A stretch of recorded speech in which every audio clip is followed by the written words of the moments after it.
because I can't. Are you good to do it? You're not screen to do the meeting for. I'm trying to get in. It's not letting me, but if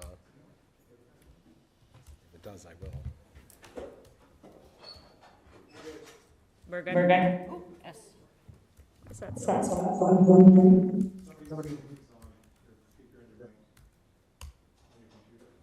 Yep.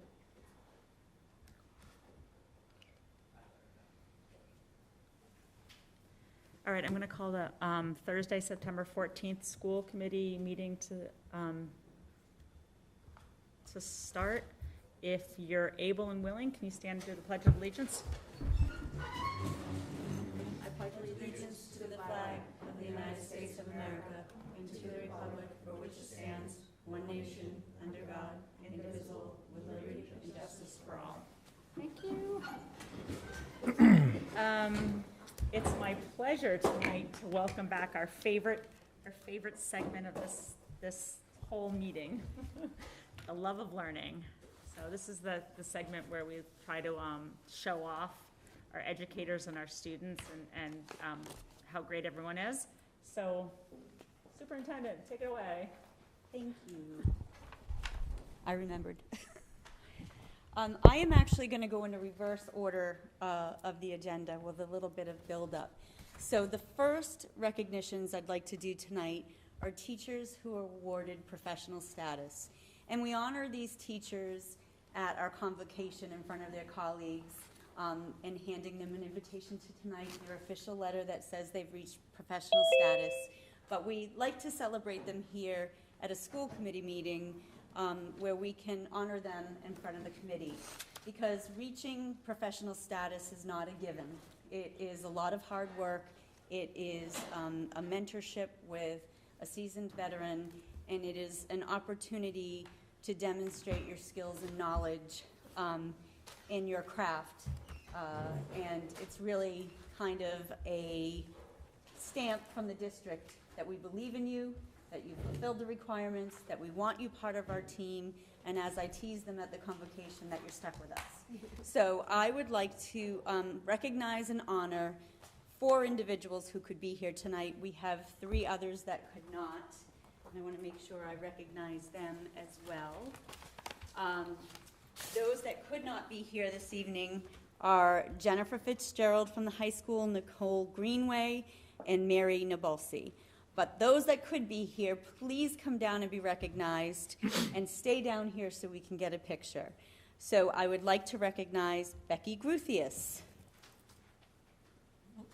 Not able to be here. But we could give her a round of applause. Ryan Townsend, our art teacher at the high school.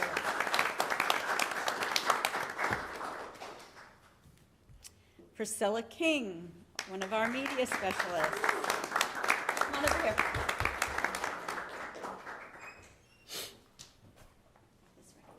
Congratulations. Stay down here. Priscilla, congratulations. Okay. And Kristen Folksman, come on down. Congratulations.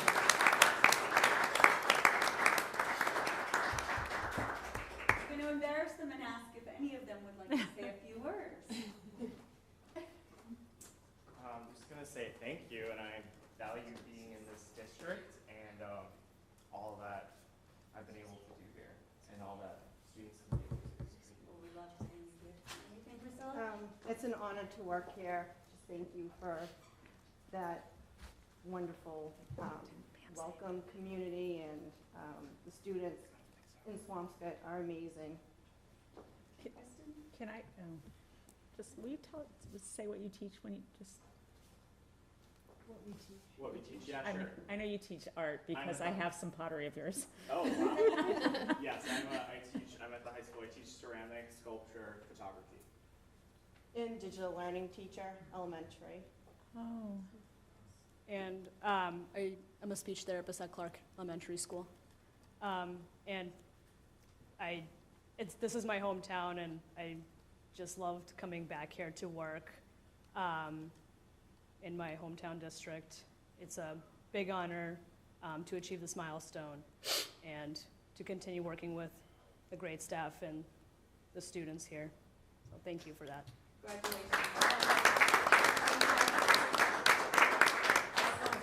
Just gotta get a picture. Got to capture it now, Instagram. I know, Instagram these moments. I got, I bought your vase, and no, it's like a pot with 2 mugs kind of at an auction. Oh, at the auction, yeah. Oh, I love it so much, I get so many compliments. Also, so glad to have that. Me too. Step in. All right, get together. Perfect. All right. Congratulations. Congratulations.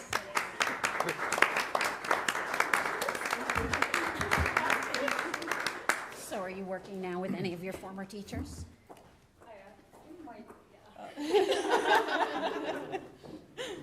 Priscilla's running over to curriculum night at Stanley at Planey right now, so. Thank you. Next, I am going to invite Mr. Calichman and Ms. Sanborn down to recognize 2 more of our educators.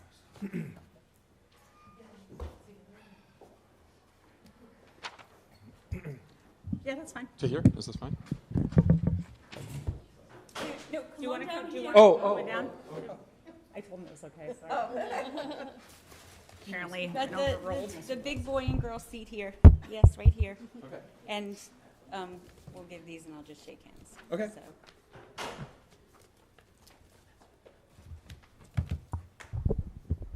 All right, thank you, everybody.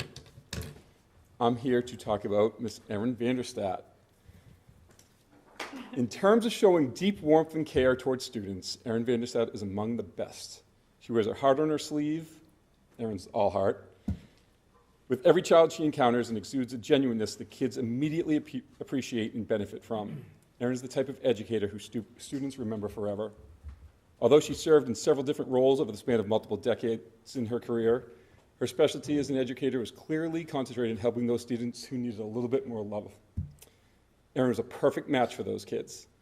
She navigated programs including, but not limited to, 12 years of service at the North Shore Education Consortium, working as an inclusion specialist at both SMS and SHS, and facilitated much-needed sessions of TASK, that's an academic support class, both at SMS and SHS, and dedicated several years to our district SAIL program, a program for students who needed sort of temporary support, whether it be social, emotional, physical, or academic, and then they try to get back to their main classes.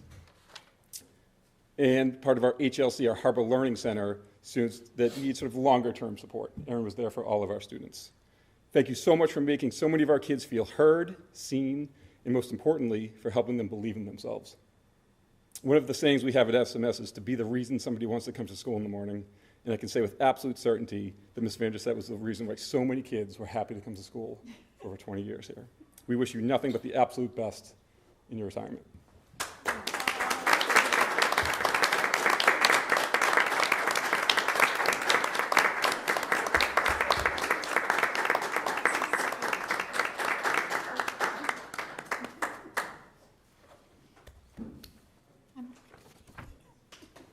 And today was the official last day, wasn't it?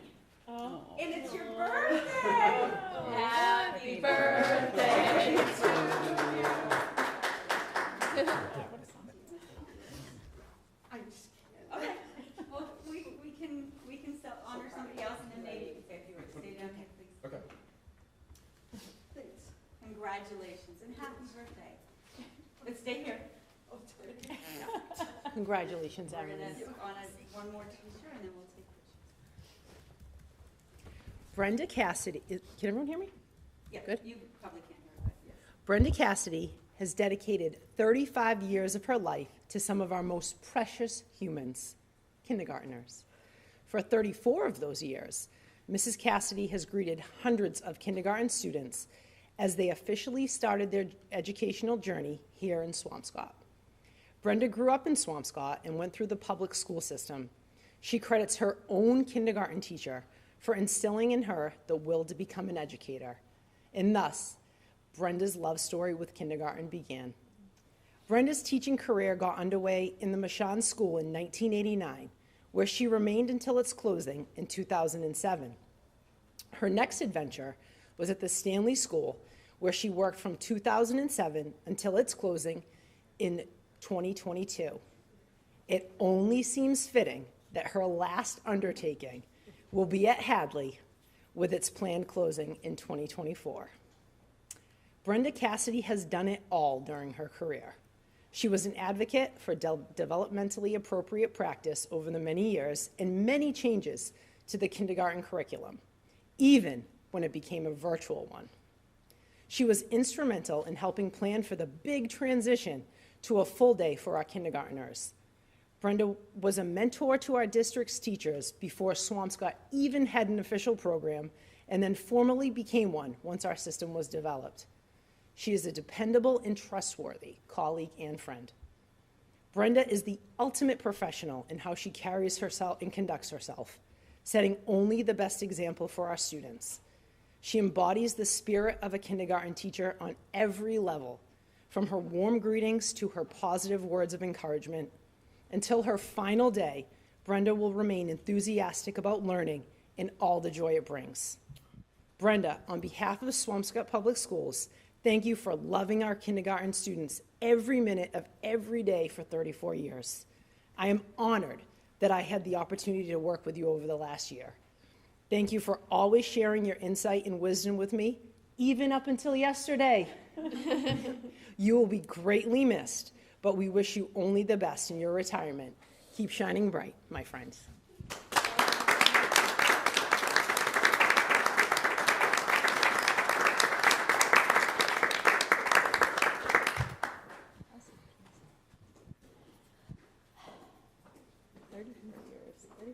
That's awesome.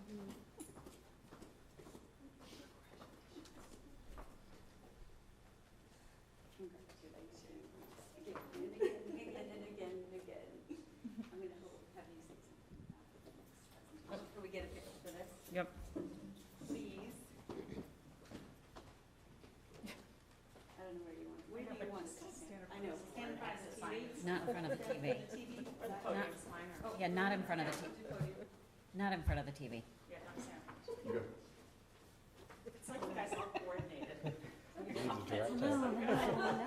I know, you actually all match, kind I of. know, they look awesome together. Congratulations. Thank you. Congratulations. No. However, I have one more presentation and acknowledgement to give, and that is, first of all, I want to say that Brenda and I worked at Michon together. I taught second grade, she taught kindergarten. She got there shortly before I did and was a mentor even in those days. You know, just you walk in her beautiful kindergarten classroom and there was just joy. And then when I was at Stanley School as principal, she was a kindergarten teacher there. Again, you walk into, there was love and joy and passion and happiness.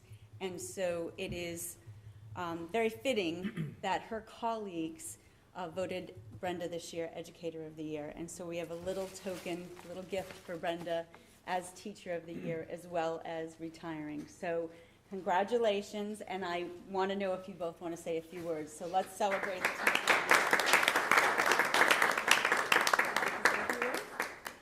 Okay. It's fine when you're talking to kindergartners. When you're talking to adults, it's a little different. Oh, gosh, it is.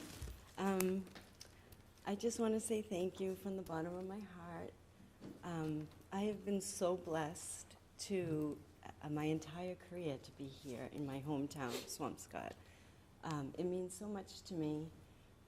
I did have one little stint before Swampscott, but it means so much to me to be part of the Swampscott community and to teach those little chickadees, as I called them.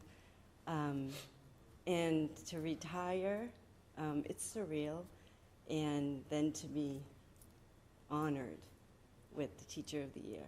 I mean, it's overwhelming, and I'm so grateful. Thank you. Congratulations. Erin, can we get you to say a few words? All right, please try. You know, I'm not one for a lot of words, and as Jason knows, I didn't even want to have a party. I just wanted to sail off, and because because of this. And, 34 years, not all here, but as Jason said, I'd like to think that I left it all on the table. You made a difference in a lot of children's lives. So, thank you. Bittersweet. Yeah, I know. I don't know if the committee wants to.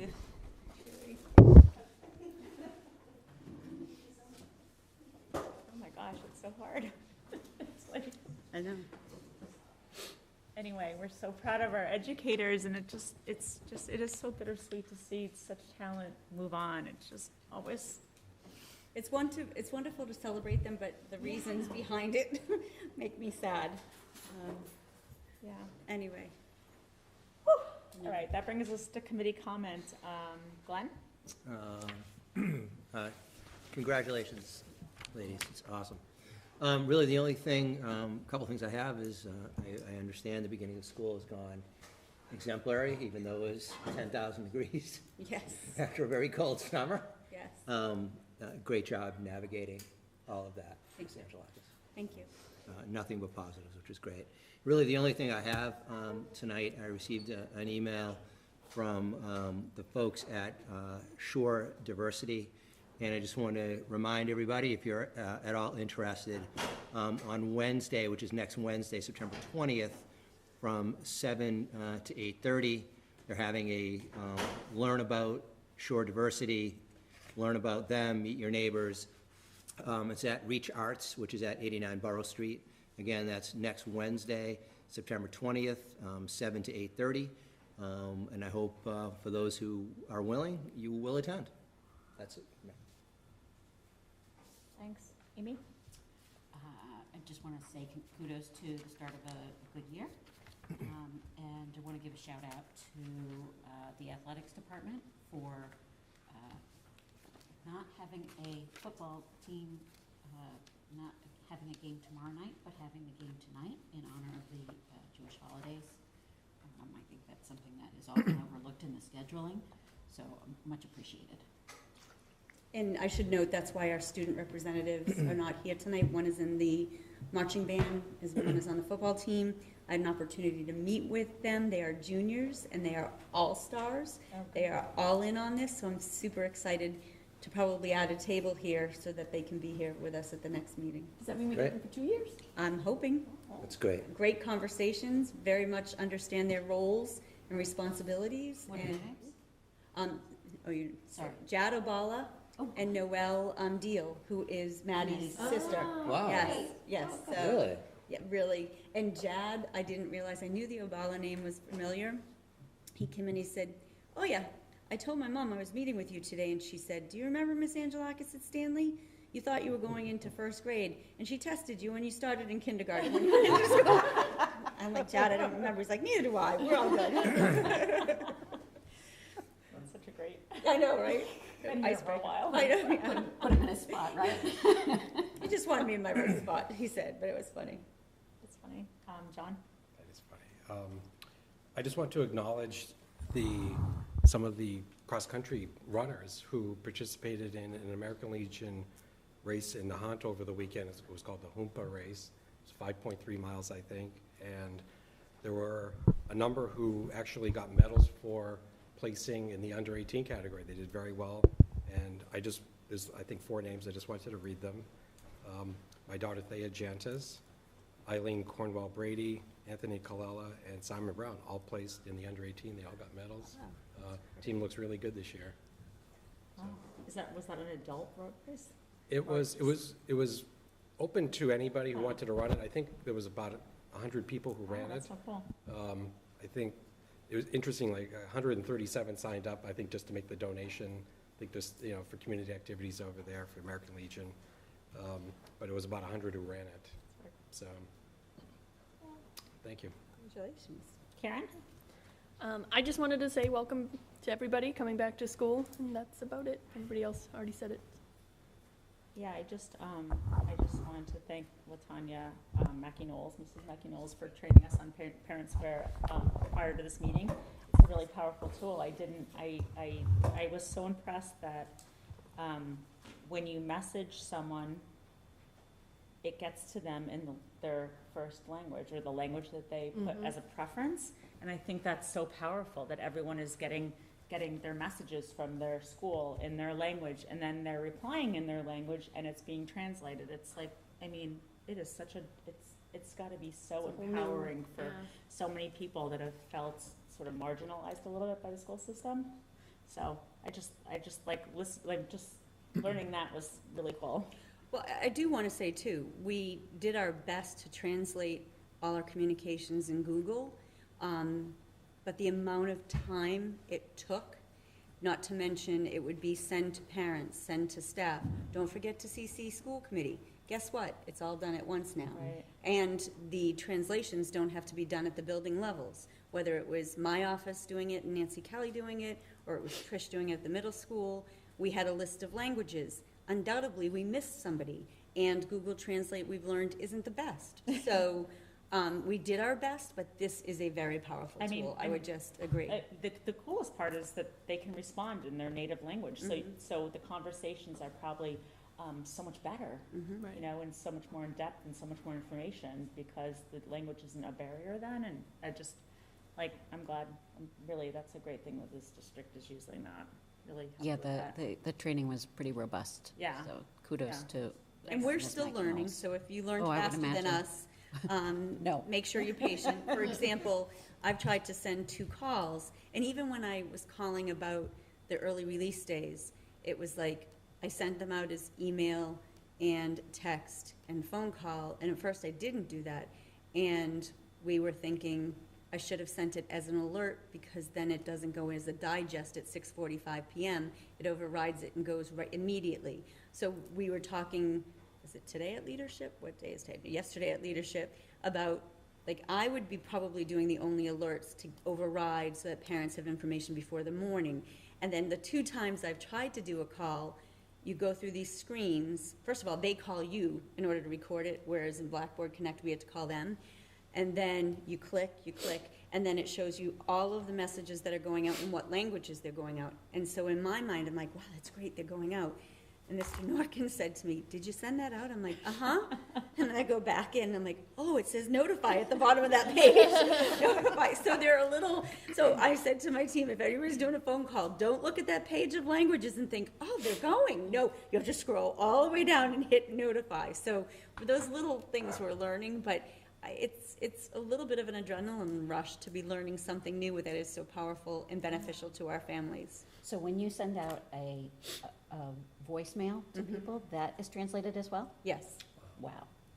Now, I can also make a bank. Right now, Ms. Mackey-Knowles and I were talking about, I'm going to make a library of phone messages. One will be a snow day.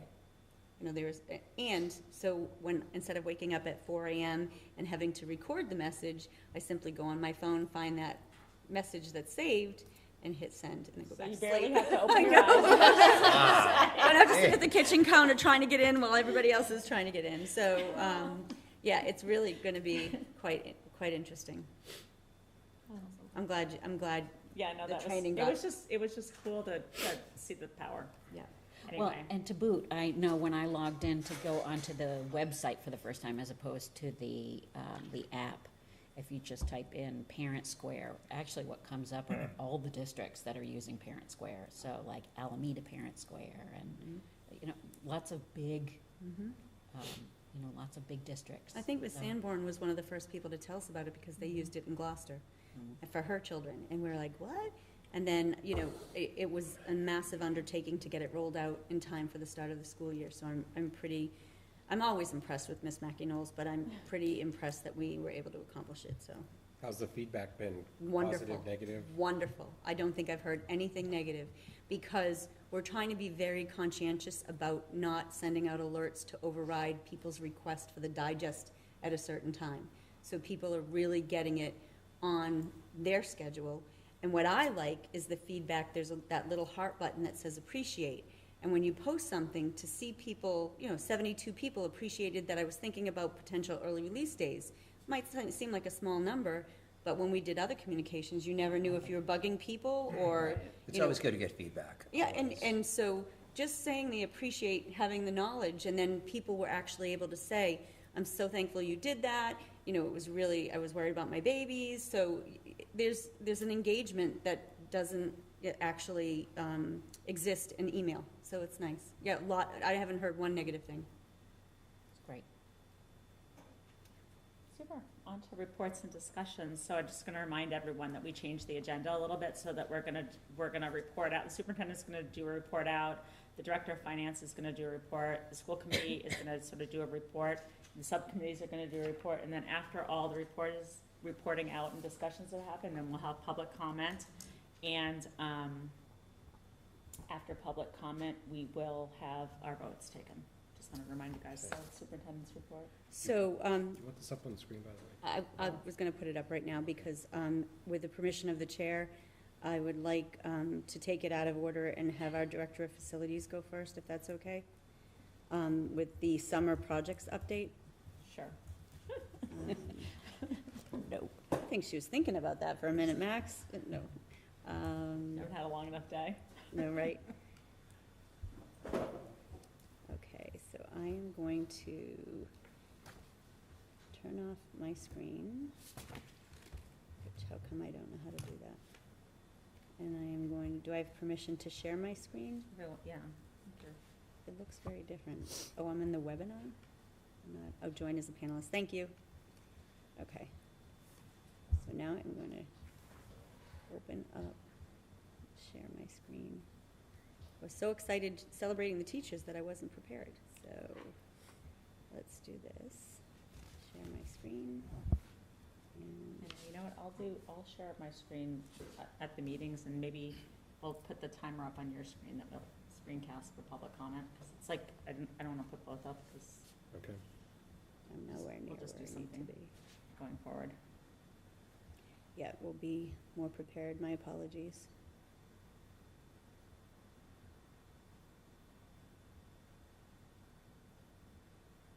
Five. Yep. I have to bring up my screen.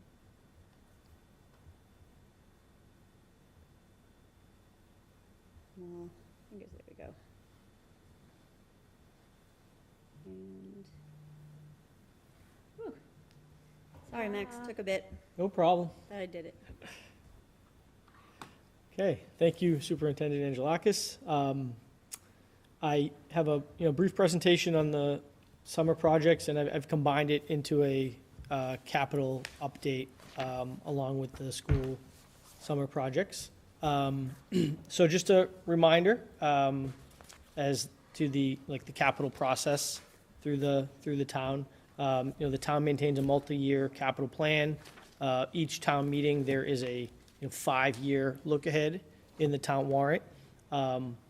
Each May town meeting, spring town meeting, they vote on a single year approval of the projects.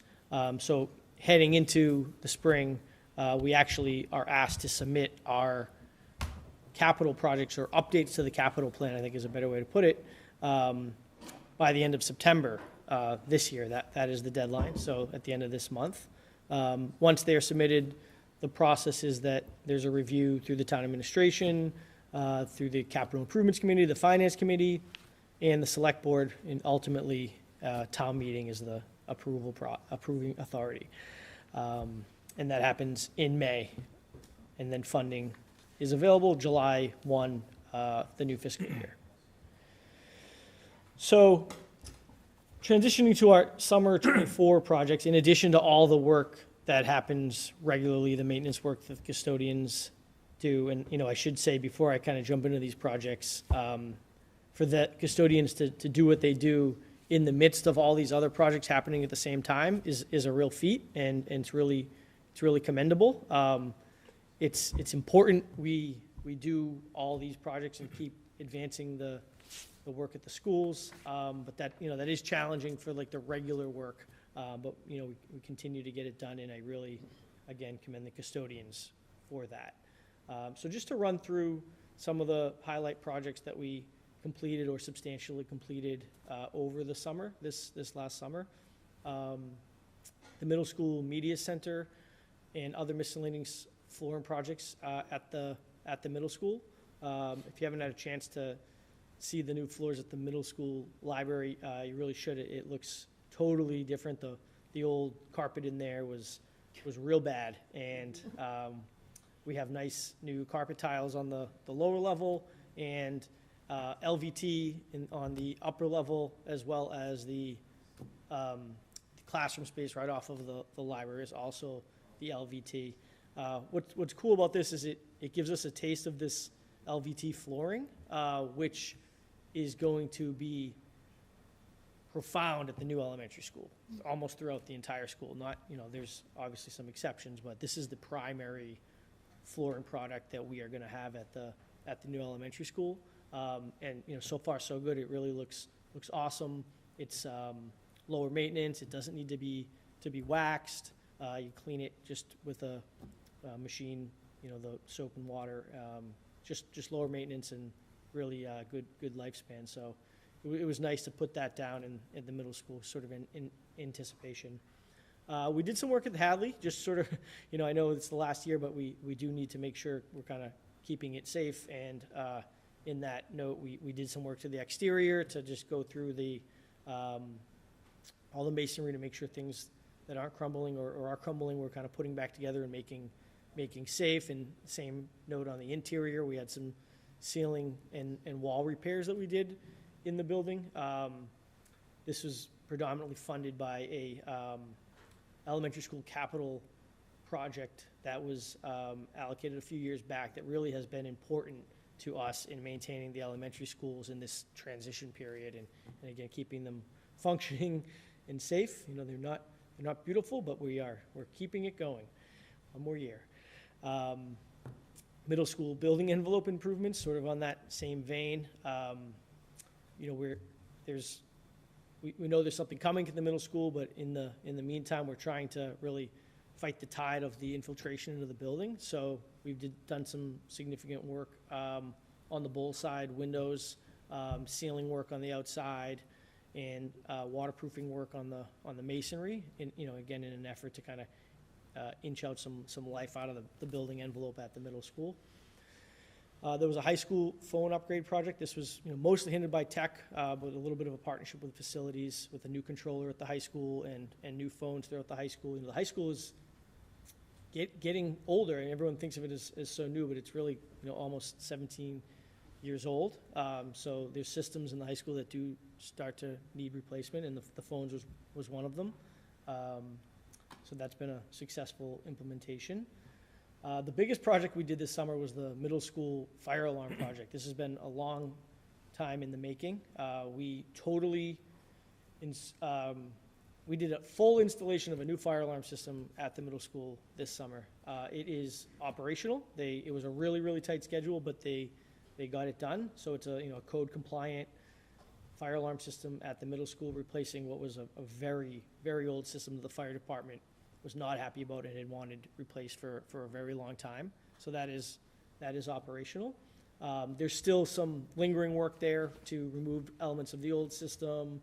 We just didn't want to have that kind of spill over into the school year, so we're scheduling that off hours or over vacation. And there's just some lingering elements to that project, but I'm happy to report that the brunt of it is done and that system is running. We wrapped up the testing on some middle school's controls upgrades. This is Green Communities grant-funded projects that allows us visibility and control of a number of the events in the newer side of the middle school. We did a round of roof repairs at the high school. Again, high school not as young as some people think, and we had some leaks. We've been fighting leaks at the high school for a long time, really. So we had crews out here for multiple days chasing leaks and tightening up the high school roof. And then a nice project at the high school language lab improvements.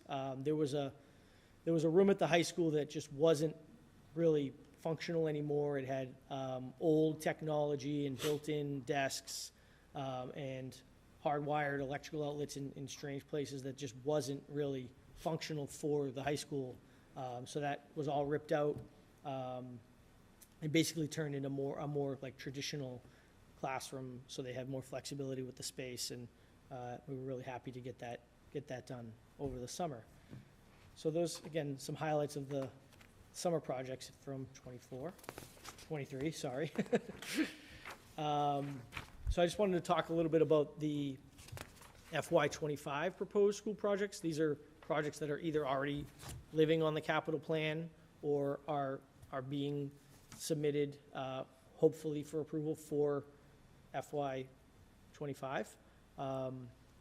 Project I'm working jointly with Tech and the school resource officer, high school security upgrades. So we've identified a number of items at the high school to increase the security. We're thinking this is going to be a multi-year project.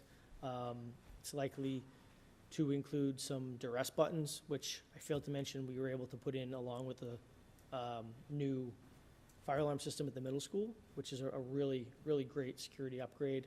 We want to further invest in the camera system. We want to upgrade the PA system at the high school, which has been giving us problems over the years and really is not modern, and is in fact a security item. And then in the second phase of that security upgrade proposal, we'll look to do what's called the BDA system.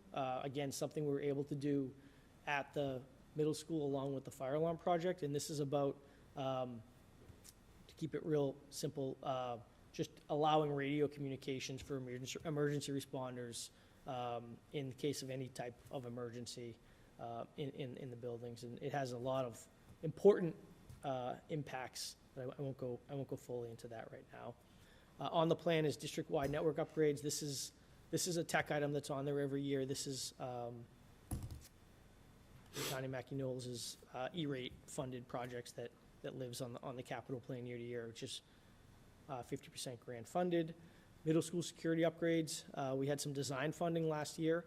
The brunt of this project is improvements to the vestibule at the middle school. So we're looking to move forward design at the middle school and then actually implement a vestibule improvement to increase the security there, and maybe also some other smaller security upgrades there.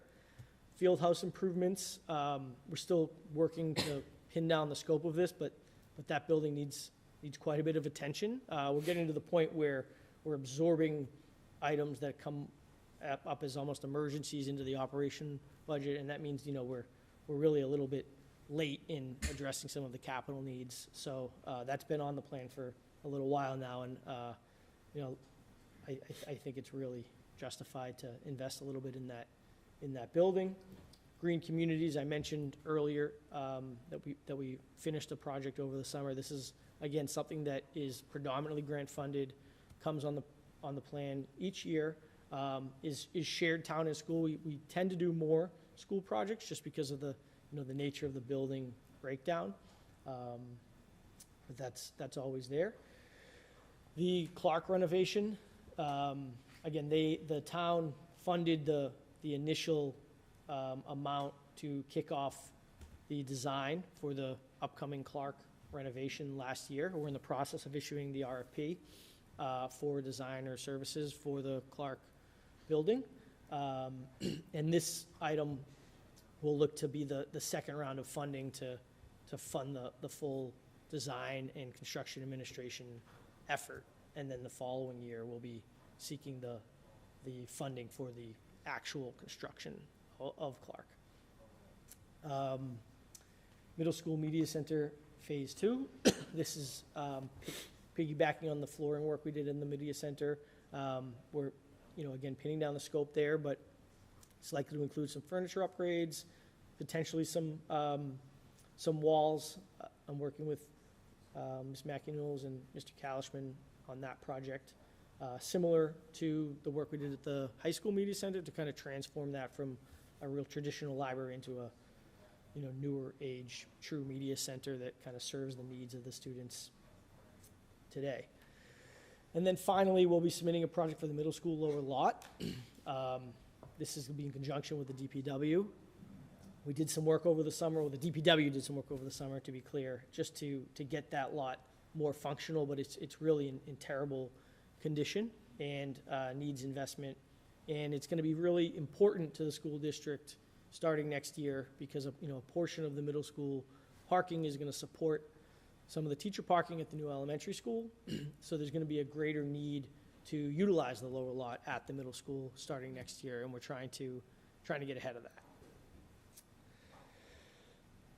And then I just want to speak a little bit to some future capital projects, things that are in the ether, but we're thinking about, and they will be on the plan, and they'll be important to the town, and we'll be advancing them. I've talked a lot in the past about the middle school major renovation. The Clark project is significant, but it's not the same scale of the elementary school. But really, the middle school, with most of the systems not being touched in decades, is the next big thing for facilities in Swampscott, or at least in the school district. So we're starting to hone in on that. That hopefully will be an MSBA project. It'll be significant grant funding. There's a lot to play out, but at this point in time, it's really my hope that we'll be able to use that building and do a renovation and get some life out of that building going forward. And we've done some projects there in recent history, so really hope that will be the case. And then there's going to be some projects at the high school coming down the pike. Again, approaching 20 years, we start to see the lifetime of some of these systems come up for replacement. The HVAC system, different components of it are going to need more and more attention. The controls specifically, that's really computer-based and tech-based, doesn't have the same lifespan as some of the more like mechanical components of the system. So that's one thing we're looking at and planning for. The high school roof, unfortunately, it's not in great condition. It's not an awesome roof, and there's going to be a project in the not too distant future that we're going to have to talk about there. The solar panels at the high school, which you can see in this picture, they do complicate that situation. But there's different approaches with restoration versus like full replacement that we're looking at. We did an IR scan this past year just to get a sense of where we are at with moisture penetration in the roof. The results were a little bit hit and miss. I'd say it's a developing situation. We don't have widespread infiltration like we had at the middle school prior to that roof replacement, but it's definitely something, and again, something for us to be aware of and be planning for. Also, the lot here at the high school is going to need attention in the not too distant future. We're starting to see failure and potholes, and that's actually quite a big project because there's quite a bit of asphalt here on this site. And we're going to look at the potential for other exterior site improvements along with that. There's been some preliminary talk of maybe some solar canopies in some locations at the high school. Too early to see if that will play out, but it's an interesting idea, and the timing would be good if we do renovate the lot. And then there's going to be some flooring work in the future for the high school. I think the lobby flooring, some of that sheet flooring is starting to show its age at the seams. We've addressed some of the seam issues, but that's coming down the pike as well. And then unfortunately, we've had some issues at the high school with the sprinkler system. There's already been some repairs, but we have some corrosion that we're chasing. So we're doing a little bit of a deeper dive into that system to see what we can do and try and get ahead of that. But that's another project. So again, just a quick synopsis of sort of where we're at with capital, with the projects and the needs of the district, and again, what we did over this last summer. Thanks. Questions, comments? That's a lot. I have a bunch of questions. Go ahead. I just have one. When you talk about the high school security upgrades, and you said it was going to be maybe a multi-year, is that $250K? Is that total over multi-years, or is that 1 year? No, that's just 1 year. That's just the 25. Yeah. Okay. Some of these systems are pretty pretty beefy. Right, You know, okay. the BDA alone, you know, we don't know exactly what that will cost, but we have some preliminary pricing, and it's a big number. Understood, okay. Anyone else? I have a couple of questions. Couple go too. ahead. Yeah, good. In terms of the September 29th date to submit to capital improvements, are there things that fell off of priority last year that have come back on? Or, you know, one of the things that I just want to be aware of are, you know, that when we submit, they don't necessarily go through and then they just kind of fall away. Are you finding any of that, or are you seeing consistency from year to year?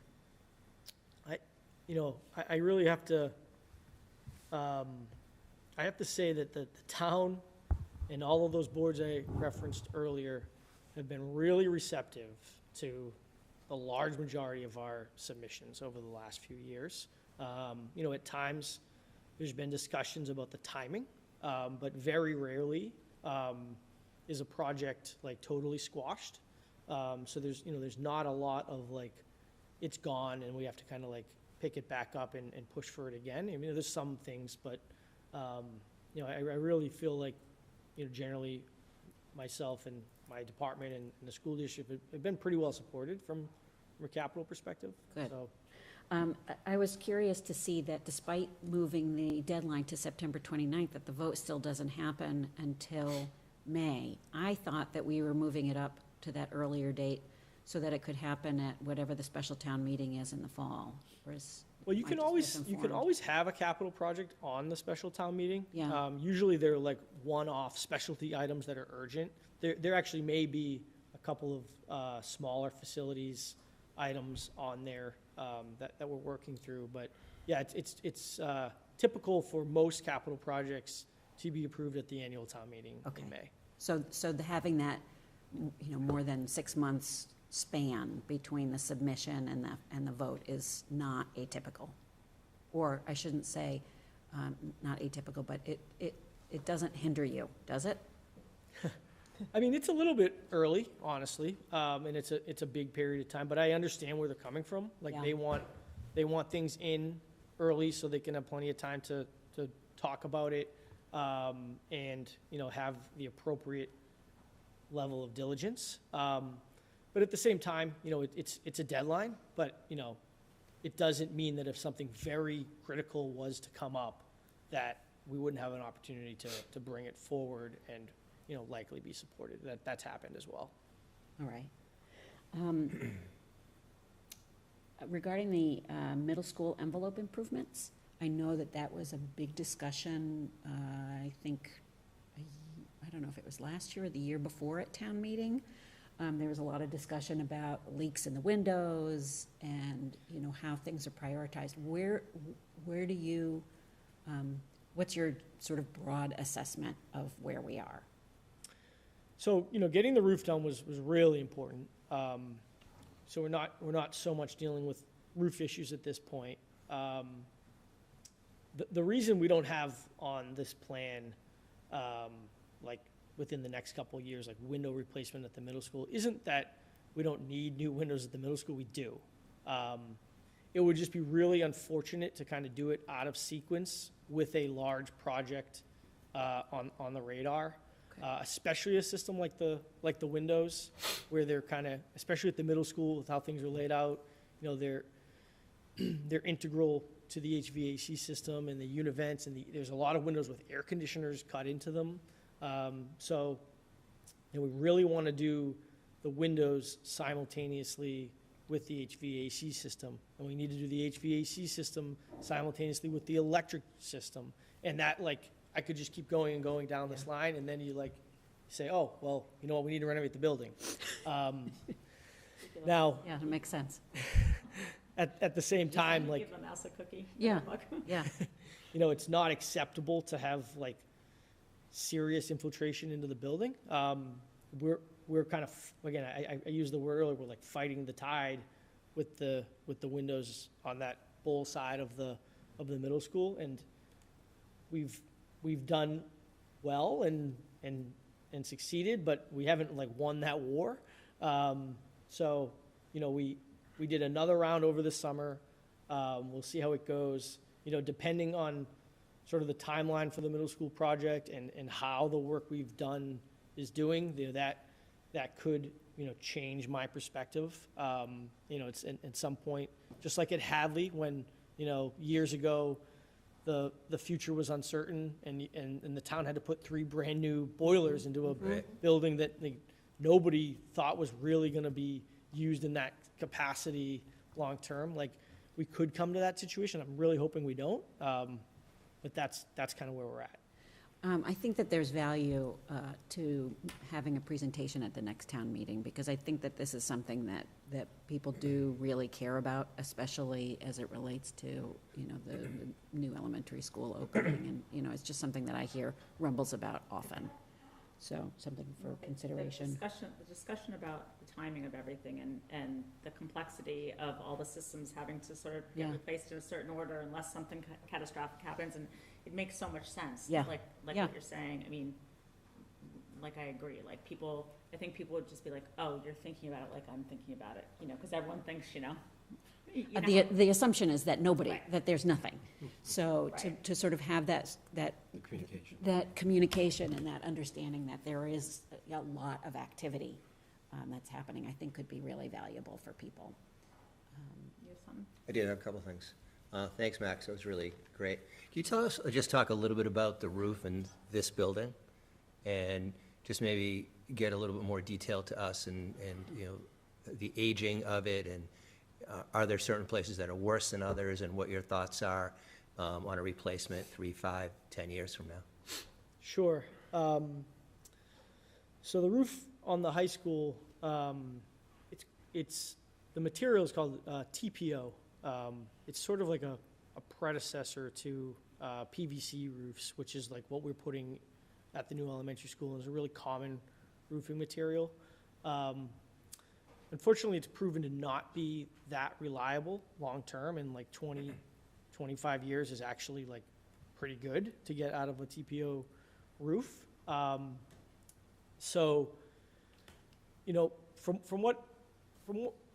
Since I've been here in the school district, which is about over 3 years now, I've witnessed leaks almost constant that we're chasing and fighting, and we tried to tap into the warranty, and that was not fruitful, and ended up we had to bring in better contractors on top of the warranty contractors.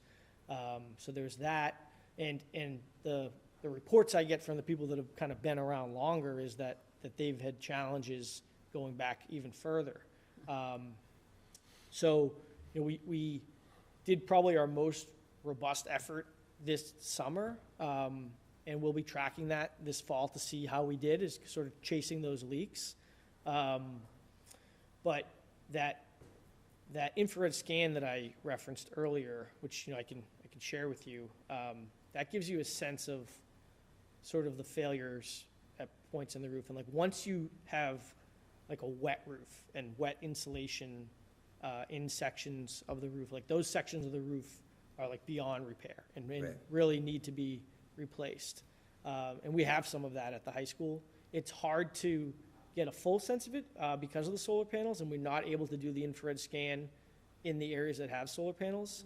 And if you look at the picture, like there's quite a bit of solar panels on Right. the high school. Yeah. So we have an idea of what's going on, but we don't necessarily have the whole picture. There are roof restorations where you like can pour a product onto a roof at a much less cost, and get 10, 15 maybe years. There's sections of the high school that are still a candidate for that. Right. And then again, the solar panels aren't just a complication in that they impact the roof and they are in the way of us understanding exactly what's going on the roof, but they are also a leased system that is only so far into the lease. And I'm actually in the process of studying that a little bit, of like what it would look like to have to like replace the roof before the end of that PPA contract. Right. I think in an ideal world, we'd get to the end of that contract and have Right. a lot more flexibility, but I don't know that we're gonna get there, so. Right. I just have one more question, and this has come up for years and years. your thoughts of the life expectancy of the field house. And kicking around forever, and at what point, you know, in your professional opinion, to not only us, but the town, that we start from scratch and rebuild it? I got to be honest with you, I've never thought of the field house as like a candidate for like full rebuild. It's small enough where it's manageable from like a restoration perspective. Right. It's like it's more akin to like an old house where like you can keep it going. You might have to gut the whole thing and sink a lot of money into it, but you can keep it going. So my opinion at this point, and I reserve the right to change my mind, but is that we can probably kind of keep it kicking for a while. Great. Thank you very much. It was a great presentation. I appreciate it. No problem. You're welcome. Yeah, just a couple things. So, Max, thank you for the presentation and the updates, very informative. This might be more of an open question. You know, I don't want to put Max on the spot, but when you talked about the middle school major renovation and the future capital projects, does anybody know, is that eligible for any sort of reimbursement? Mhm. Okay, that's good. I didn't hear any Very mention of Could that, be an but MSBA project. It could Right. be, yeah. But have we heard about their critical repair path? Well, Like, that's that's suspended. gone right now. You know that. Yeah, like, Yeah. do we have any indication that it's coming back? I have not heard. Usually they send us Because now our roof is communications. old enough. Right. Was that because of budget cuts at the It was state? because of, Or state it was state because of- reallocations? it was Escalation because of costs. COVID, Oh. right? And all- Escalation costs and. Okay. But our project at the middle school would be a core project funded under the same program Oh. as the elementary school. Oh, We really? wouldn't even, It's yeah, we so wouldn't- large that Right, would have to exactly. go into the school. Renovations can qualify, and actually are encouraged. They want to see Mhm. more reuse of old I'm sure. structures. They're encouraged and supported by MSBA. Okay, and just a separate question, I just picked up on something you said about the solar panels and the contract and all of that. I didn't know, if, you know, after your review, if you thought, you know, outside counsel might be, town council might be brought in to help you with that, you know, if you thought waiting however long till the thing expired would be more detrimental to us than trying to do something sooner, if maybe they could help you get out Yeah. sooner, maybe that's an option too. Yeah, that definitely might be a consideration, for sure. you mentioned those boilers at Hadley. Remember we sort of talked Yeah. about, remember we sort of talked about moving them over to the middle school? Is that still, is that not? I'm just curious. I remember that being a discussion. That feels like pie in the sky. I don't have an answer for that. I'm not sure. I think, you know, Hadley's still gonna be a building next year that, you know, is gonna need to be Right. heated. So, you know, it wouldn't be immediate. They're steam boilers. Some steam boilers can be converted to hot water. I don't know if those can, because the middle school's a hot water system. And, you know, the boilers themselves are expensive, but the cost of installation and moving is also significant, so. Yeah, I just remember that being a discussion. We did talk about it at the time, but we also didn't have a director of facilities as Right. knowledgeable as Right, Max. and you were just saying, Just hoping we were gonna get them. Repeating what To was be told. very honest, I was just Yeah. hoping we were gonna get them for Hadley. I know, I know. Putting a different hat on then. Well, and frankly, that's part of the, I clearly failed as a facilities director. but, you know, frankly, that's part of the problem of, you know, deferred maintenance over decades. Right. Yes. You know, Yeah, it's like, absolutely. that building was so far past its use that, you know, Yeah. it'd be nice if you could, but come on, really. And So- we're, yeah, How about the Clark renos? Are those eligible for MSBA, or is that too small?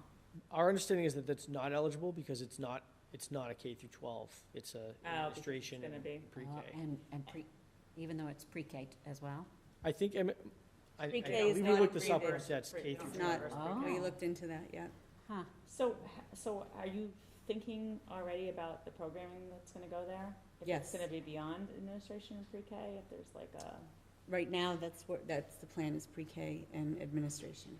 And we've been talking about, you know, next year and then the year after, and the fact that we wouldn't be able to move anything until the following year because the renovations have to take place. Right. So trying to free up space at the middle school in my Pollyanna mind was, oh, well, we can move them over, but we can't because then we have to do the renovations. So we will use the building in some capacity next year. Right. We're tossing around ideas, but we wouldn't be moving anyone until the renovations were done. No, I was just thinking about the use for that building, if it was big enough for more than what you're proposing to go in there, like. I think it's gonna be what we did with the map for the new school, is taking the floor plans, trying to place those classrooms. Don't forget that along with the preschool classrooms themselves, they have OT spaces, they have PT spaces, and you can't stick them in the hallways. And so it's gonna be a floor plan blow up similar to the new elementary school, and taking sticky tabs and actually putting those programs into spaces and figuring it out. And also figuring out if you have the superintendent's office, the business office, student services office, those are a lot of offices, and then offices within those offices. Right. So that could take up more than the whole first floor, and then the second floor would be programming, I would imagine, for our preschoolers. But again, this is all just thoughts without looking it on paper. Yeah, And no, we I really just have to do remember, that I just remember a exercise. long time ago when we were shooting around pie in the sky ideas, that maybe one of the after dark programs or vocational programs could be Right. an early educational program where kids could come from the high school Right. and do some of their, you know what, we just sort of talked about having a space for that type of learning happening there. I think we have to lay it out. Yeah, no, Really, just, as our preschool, we know, has grown exponentially over the years, but well, it's exciting. we're just exciting focusing program on, to have. It's disappointing that the MSBA does not cover preschool. I mean, as though it Yeah, so. doesn't matter. There are districts that put it in their buildings, they're just not reimbursable expenses, like Yeah, when they build them in. that's crazy. There's plenty of. Especially in Massachusetts.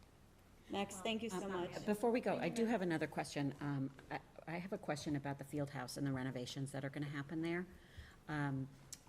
With the bluntness, really, as the parent of a female athlete, there are lots of female athletes who feel very, that there really isn't a place for them in that building, that there's real gender inequity. So I hope that that is something that is going to be looked at in the process, just in terms of the amount of space, the amounts of bathrooms. It's a boys' building that has been sort of retrofitted to include girls. So, No, I appreciate hearing that. I should say that, like, the projects that I'm talking about for the field house and the dollar values that we have currently applied to them are like just fixing existing conditions. like I'm not saying there's not a making need sure for. the toilets work and water runs and. Yeah, like, but, I'm not dismissing the need for what you're pointing out. But, the projects as currently constituted, aren't funded to address that That kind type of thing. Type of thing. Yeah, that's why I mentioned it too, because you're absolutely right with that. I mean, the bill, you're talking, what, 1950-ish, and when, girl sports didn't exist, anyone. And, that's kind of what my initial thought was, is it really. It's a football house. Yeah, That is now multi-sport.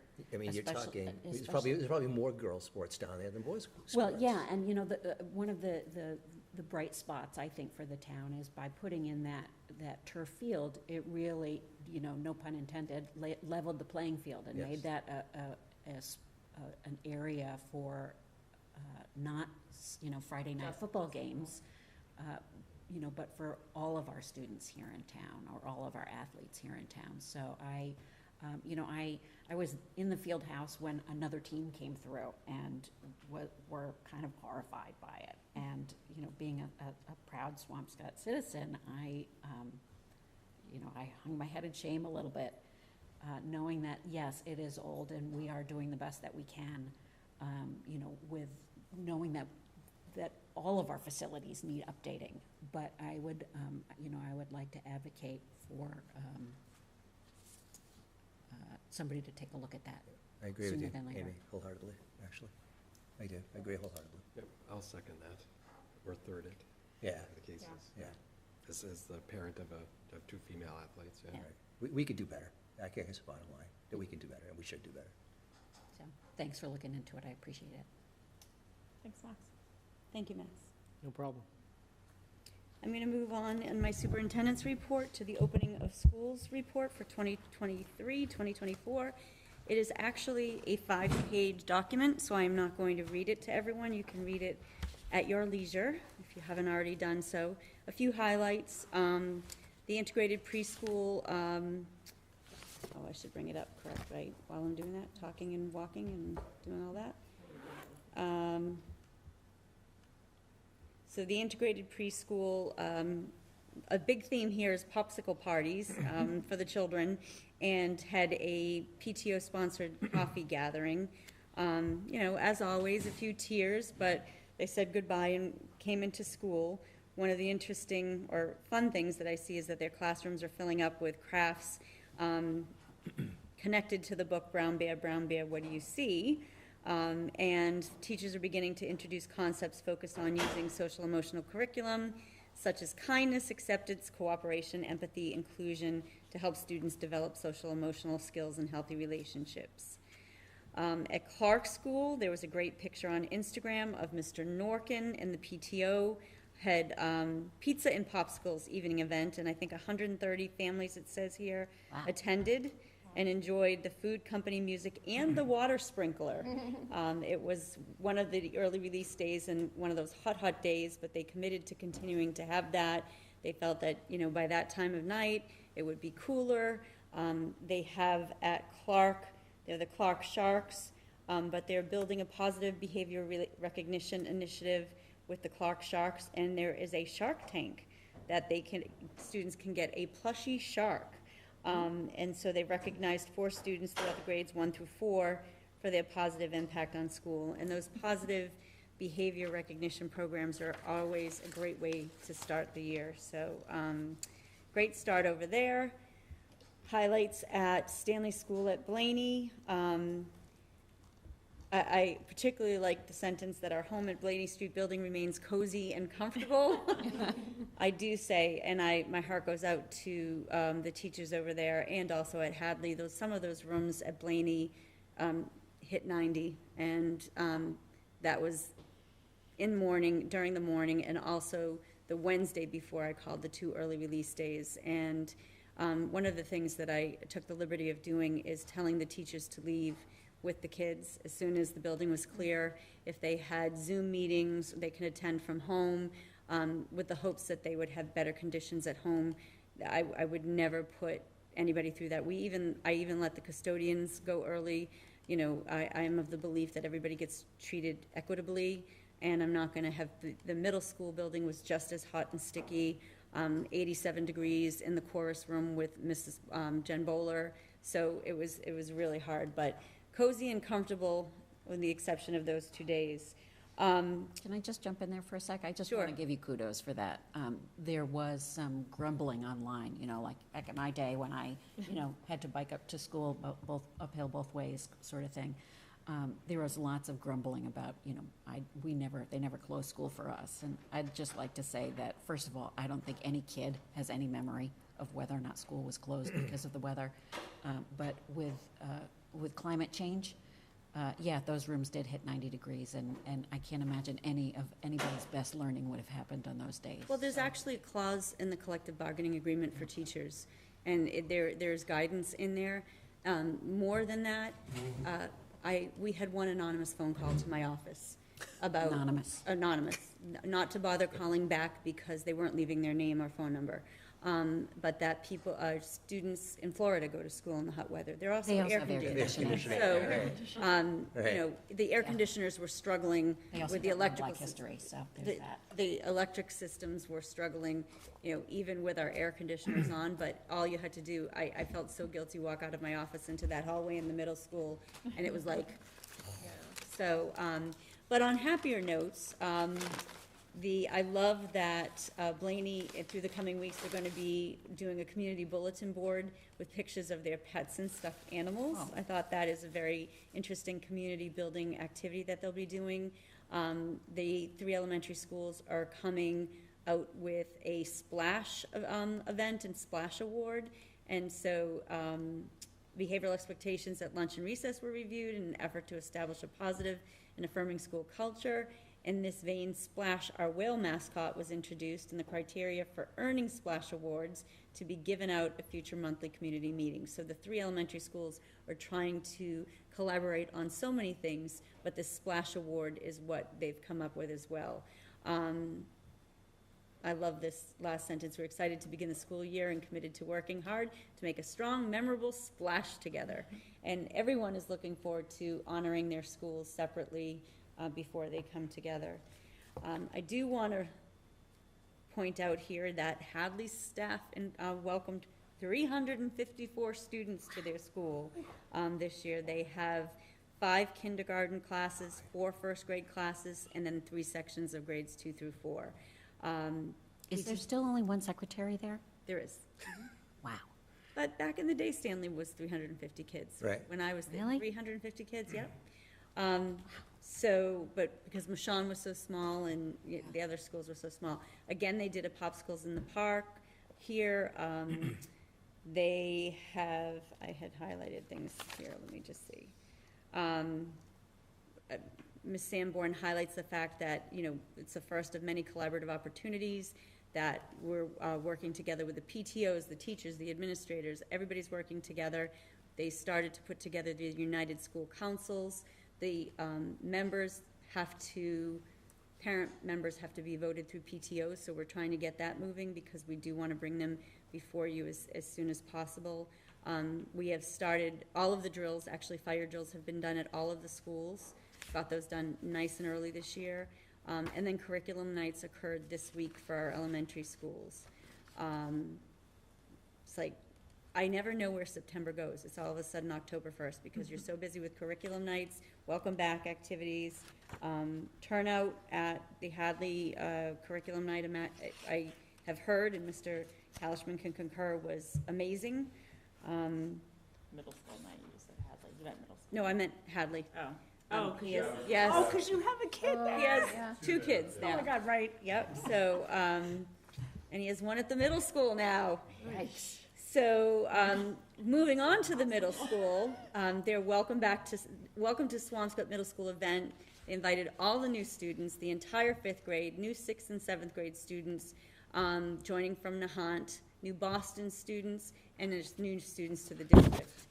They got a tour of the middle school by student leaders, and it was extra special because, and there's a picture on Instagram that Mr. Calichman posted of the middle school National Junior Honor Society students and the high school National Junior Honor Society students who gave the tours. And I will say, in this report, Mr. Calichman talks about the fact that a shout out to Joe Ford and Ford Painting Company for the amazing job they did at the middle school. I don't think there was a space that hasn't been touched with paint. And I say this in conjunction with this sentence because the high school National Honor Society students made reference to the middle school never looking as good as it's looked. Wow. So weren't they, they were so impressed with how it looked. There were faculty trainings on the I Love You Guys, which we are scheduling a parent evening for. I believe we tentatively put it for October 5th. I will send a parent square notice out about that. I'm going to try to use the RSVP tool because I haven't used that before. But Mr. Calichman and Ms. Zotto reviewed the safety response protocol with faculty and staff, and they do a safety meeting with each of the grade levels. There's a lot of goals in here that are outlined. Belonging, you're going to see a lot of similarities to what ties to the district goals that I rolled out at our last meeting. And one of the things that Mr. Calichman implemented a few years ago, I don't know how many years now, but on that first day, having the 5th graders arrive at 8:45 on their own after everyone else has gone in has made such a world of difference, because no matter, that the welcome to Swampscott Middle School, that first day, they're so anxiety-ridden. To have the full attention of the principal and the assistant principal and then go right into their first community meeting really makes it special for them, and I also think it makes it a very safe environment for them. So one of the other things that they did, one of our goals is that family engagement, and there were family engagement tables at the Welcome to Swampscott Middle School where people could be given information and anything they asked. I think we had different staff through the district manning those tables, so it was really very, very successful. Can I just say one thing? Sure. The family engagement, I know that, I know there's, at least one family that went to a couple elementary school, curriculum nights with, a table about the METCO program and looking for METCO families, and they're not called host families anymore, but. Family friends. The family friends, so there's a real push to try to, connect, families in Boston with families here, so. It's too bad that wasn't at the middle school, because that's So- where most of the new kids come in, right? It's at all the schools, actually. There's new elementary school kids. There are new elementary school kids, but one of the things that I will highlight that's tied to those early release days, you don't realize how many moving parts there are until you say, okay, I'm calling early release days. So I called an emergency meeting of my entire team and included Temmie Bailey and Krista Lynch in there because LaToya couldn't be there, and Martha Raymond. Everybody was there. We had to think, my executive assistant was there. We had to think about buses. We had to think about an Nahant bus. We had to think about the JCC bus, the YMCA. The YMCA executive director hopped on the Zoom with us. But what was really interesting is Friday night there was going to be a football game. And there are 4 Boston kids on that football team, and what are we going to do about that? And Temmie was fantastic in saying that they already had family friends, and so he was going to make sure they had family friends they could stay with to make sure that they could participate in that football game. But all of those moving parts, people can sit online and criticize. It would have been much easier to make them stick out the rest of the day. The moving parts and making sure everybody got home safely was really tricky, but when you talk about family engagement and getting everybody around the table and making sure those students are taken care of so they can continue to participate was really good. So we are working on those family friends. Yeah, I just know there's a push. I know there's just a real big effort to sort of make that a more robust program. So, yeah, just want to, sorry, I didn't mean to interrupt you, but I just, when you said tables and family engagement. And we'll bring before the committee some of the family engagement work, what we're doing differently and how we're doing it, so we can share that with all of you. There's lots to present. And then at Swampscott High School, I happened to be here on the first day. It was great in that at 9 o'clock, first of all, at 8:10, the freshmen came in, and they all gathered in the auditorium. And it was really funny how quiet they were. They were talking very quietly, and then it was almost like watching the kindergartners come in. And I will say, I don't know, Mr. Calichman puts down the hammer because they started to talk a little bit. The minute Mr. Kohut picked up the mic, you could have heard a pin drop. They were impressive. And so the staff was introduced. I was able to stay in there as well. Their day was reviewed. I think, again, it was almost like watching 5th graders have the dedicated time with Mr. Calichman and Ms. Zotto. These 9th graders having dedicated time with Mrs. Finn and Mr. Kohut was really beneficial. It took that kind of level of, okay, here's what you're going to expect, here's what's going to happen. And then at 9 o'clock, the class of 26 and 25 arrived. And then the class of 2024 comes running into the auditorium, and then they did their running through the halls. What was impressive to me with the class of 2024 is things started to run behind. And in past years, even though things were running behind and the kids were ready to run, this class didn't. They were very understanding that we were behind schedule, or the high school was behind schedule, and they really respected the boundaries that were put up. And then they had a blast. Dropkick Murphys were playing as they ran through the halls. It was just a very, very happy, innocent kind of time. So it was wonderful. Talked about the Big Blue Bees. Again, they went over the I Love You Guys training and safety drills.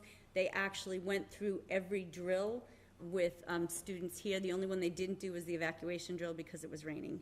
So it was great energy in all of the schools. I think the entire administrative team has said there's such a positive electric energy that it's just very, very apparent, and you feel it in all of the buildings. So, and I've already been out to visit Hadley, and I've put the elementary schools on my calendars, and we're getting into classrooms at every building.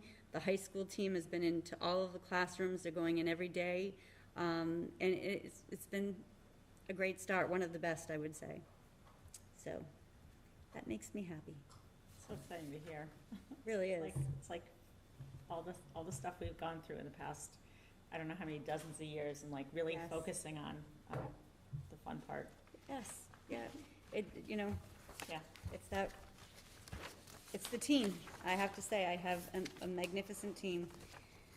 And so then I committed to sharing with the committee the final budget reductions for FY '24.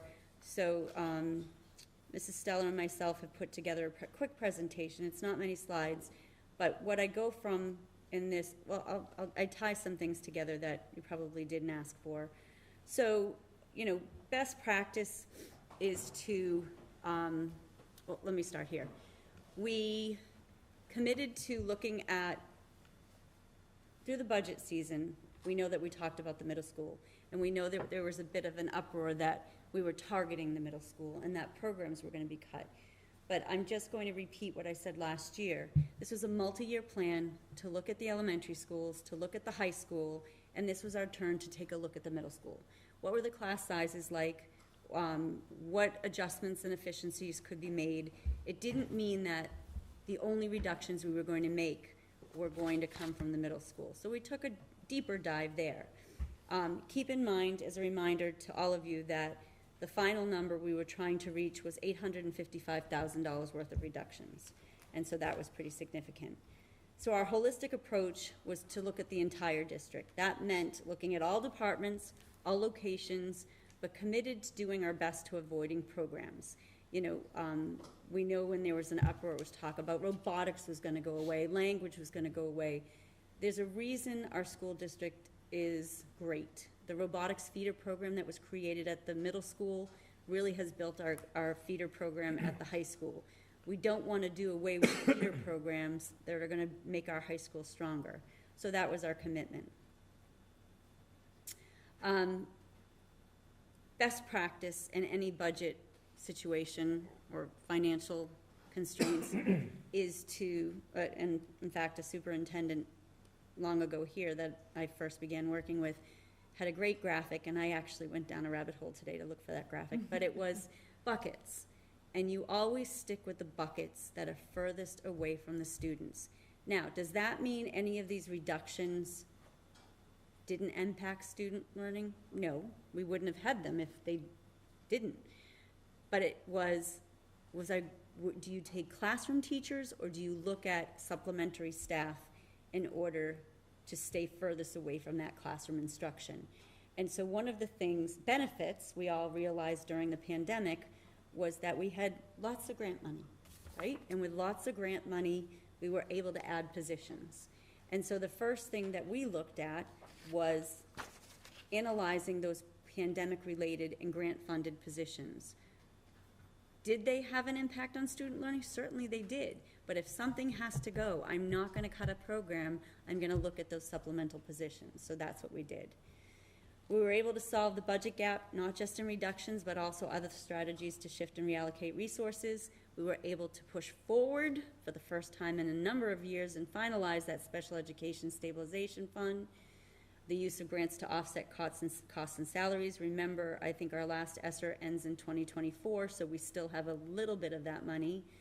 Reallocating resources to cover previously outsourced work. In one situation, we were able to do that. That made a difference. And shifting some job responsibilities to better allocate resources. So when you look at individual contracts of administrators or the leadership team, you're able to analyze job descriptions probably more often and tweak them a little bit. And so where the responsibilities could be shared or reallocated, that's what we did.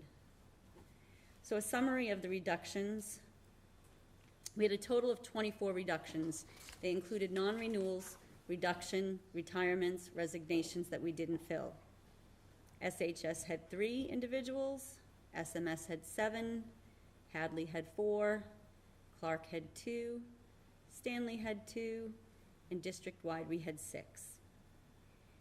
if we look at what those positions were, and I deliberately, and Mrs. Stella and I talked about this, I deliberately did not put what building these came from. I don't want to get into, who had lost more positions. You can see it in the previous slide. But we did reduce an assistant principal, an administrative assistant, academic tutor, math tutor, harbor tutor, ABA tutor. During the pandemic, we all know that substitutes were hard to come by. At that time, with our grant funding, we funded 6 building-based substitutes to try to alleviate that burden of not having substitutes. We had an outside team chair that managed out-of-district tuition, out-of-district placements and did those team meetings. An inclusion specialist, 3 reading teachers. We still have 3 reading teachers. Those were additional reading teachers that came on during the pandemic. But we went back to the old way of having 1 per elementary school versus 2. 3 math coaches. The coaches were to coach the teachers. And for us, I don't think our district was ready for that. A science teacher, excuse me, that's wrong. It should be 2 general education teachers, 1 technology assistant, and 1 educational support professional. I think what this shows is we really did broadly hit the entire district.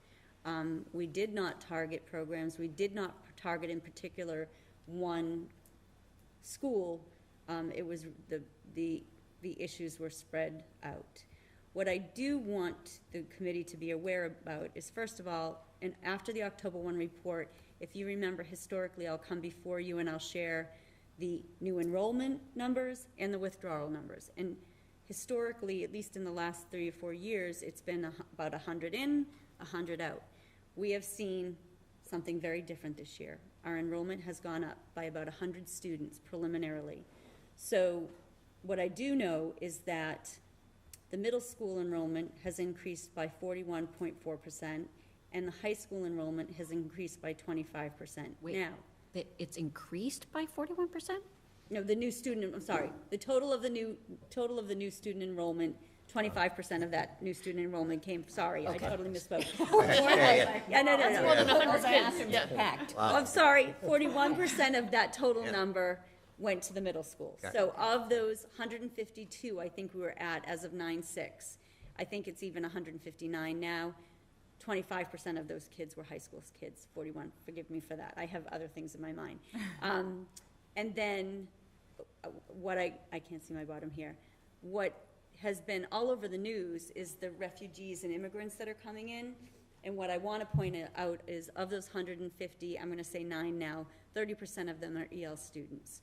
And English language learner. Yes, English language learners, I'm sorry, or immigrants. And what we were discussing today is we haven't heard that this is a group that's come in. They've come in from a lot of different countries. And Mrs. Steller and I were talking, it's very difficult in Swampscott because it's not like we have a hotel where we know suddenly they've come. We have to do a deeper dive and find out, where are these kids staying? Are they staying with a family? Are they in apartments? Are they renting? Are they buying homes? And I haven't done that deeper dive yet, but we are seeing an influx of immigrants from varying countries, and they don't speak a word of English. So we're trying to strengthen our family engagement piece and do the best to welcome these families and make resources available to them, get the children in school, but also provide supports and have the interpreters available. So we're challenged with that right now. But again, this isn't an enrollment report, but this is tied to those reductions and this conversation about the reductions. So the next slide, and Mrs. Stella is going to share this in the budget. I was curious with all of these registrations, where is our enrollment at right now? This is very, very preliminary. Chris James, the data specialist for the district, works on the state report of October 1, and I asked her to just pull, where are we at? And you can see we're at 2131 versus 2036 last year, so we are up by about almost 100 students. So, and again, this was end of last week, early this week. And then Mrs. Stella put the following slide together as well. You can see by school don't like the way my screen is, I can't see this. You can see by school how the enrollment trends. So, you know, we have talked a lot about how many students we lost at the high school and the middle school, and you can see that in 2023, the high school had 641 students, now they're up to 672. Middle school had 679, they're at 690. So those are pretty substantial jumps, in my opinion, considering the trends we've had over the last 10 years. Again, this is projected, this is preliminary, this isn't the official October 1 report. I know that Ms. Sanborn told me, I think yesterday, every day they've had a new student come in. So I say all this in that the class sizes at the 5th grade in particular, I've heard a lot, and I know some of you have as well, that they're getting up there. I do have, I spoke to Mr. Calichman today and wanted to find out exactly what the 5th grade numbers were. So there are 6 classrooms. We have 2 at 23, 1 at 24, 1 at 22, a 2 at 24, and 1 at 25. We are watching it carefully, as I had shared with the committee via email, because we did a historical dive, actually Chris James did, and looked back, and there were classes, because I know, Amy, you made a comment that, you know, when your son was at the middle school, there were high class sizes. So if I look back, you know, 2015, 2014, 2013, 2012, there were, but that was pre-pandemic. And so I don't think a class of 24 and 25 is the same in 2023 as it was back in 2015, and we have to think about that. So we are monitoring it very carefully. There is a situation at the middle school where there is a potential that if this gets higher, we could solve it. I also have concerns about the high school. And in the shared drive, I dropped a spreadsheet that you can take a look at your leisure. But remember, our high school class sizes were smaller. We wanted to straighten that out as well. Well, now we have, I'm going to read you a few, an English honors class actually 2 English honors classes at 27 students. We have an Algebra 1 advanced college prep class at 30 students. We have 28, 30, 30, 29, 30, 28, 27, 27. 25 is on the low end, and if you happen to open the sheet, you'll see that there are sections that have 2 classes highlighted, and that's because those classes meet together. So if, for example, French Honors 3 and French 3 Advanced College Prep are together, so there's 7 in one class, 22 in another, so there's really 29 in that class. So I'm not really excited about that. I do have some ideas about the future for solving that, but I am going to say right now, we're not in a position to solve that this year. And it's funny, Jad, when he and I met, he had an opinion about it, and for him it wasn't a problem. He has faith in the teachers to be able to teach it. It's just a huge shift. Anything above, 26, 25, 26, I'm going to be very honest, I'm concerned. But we can have conversations about that at a future meeting. So I say all of this to tell you about the budget reductions, but also to tell you the effect of those budget reductions and what is keeping us up at night about the enrollment. I'm thrilled that the enrollment is up by almost 100 students. I am concerned at the same time. So I'm super concerned, and I know I speak for Mrs. Stella in that we're already going to talk about FY25 budget, and that is very, very concerning to me. We have a new school opening. We need to talk about busing. We need to talk about funding half-time kindergarten aides.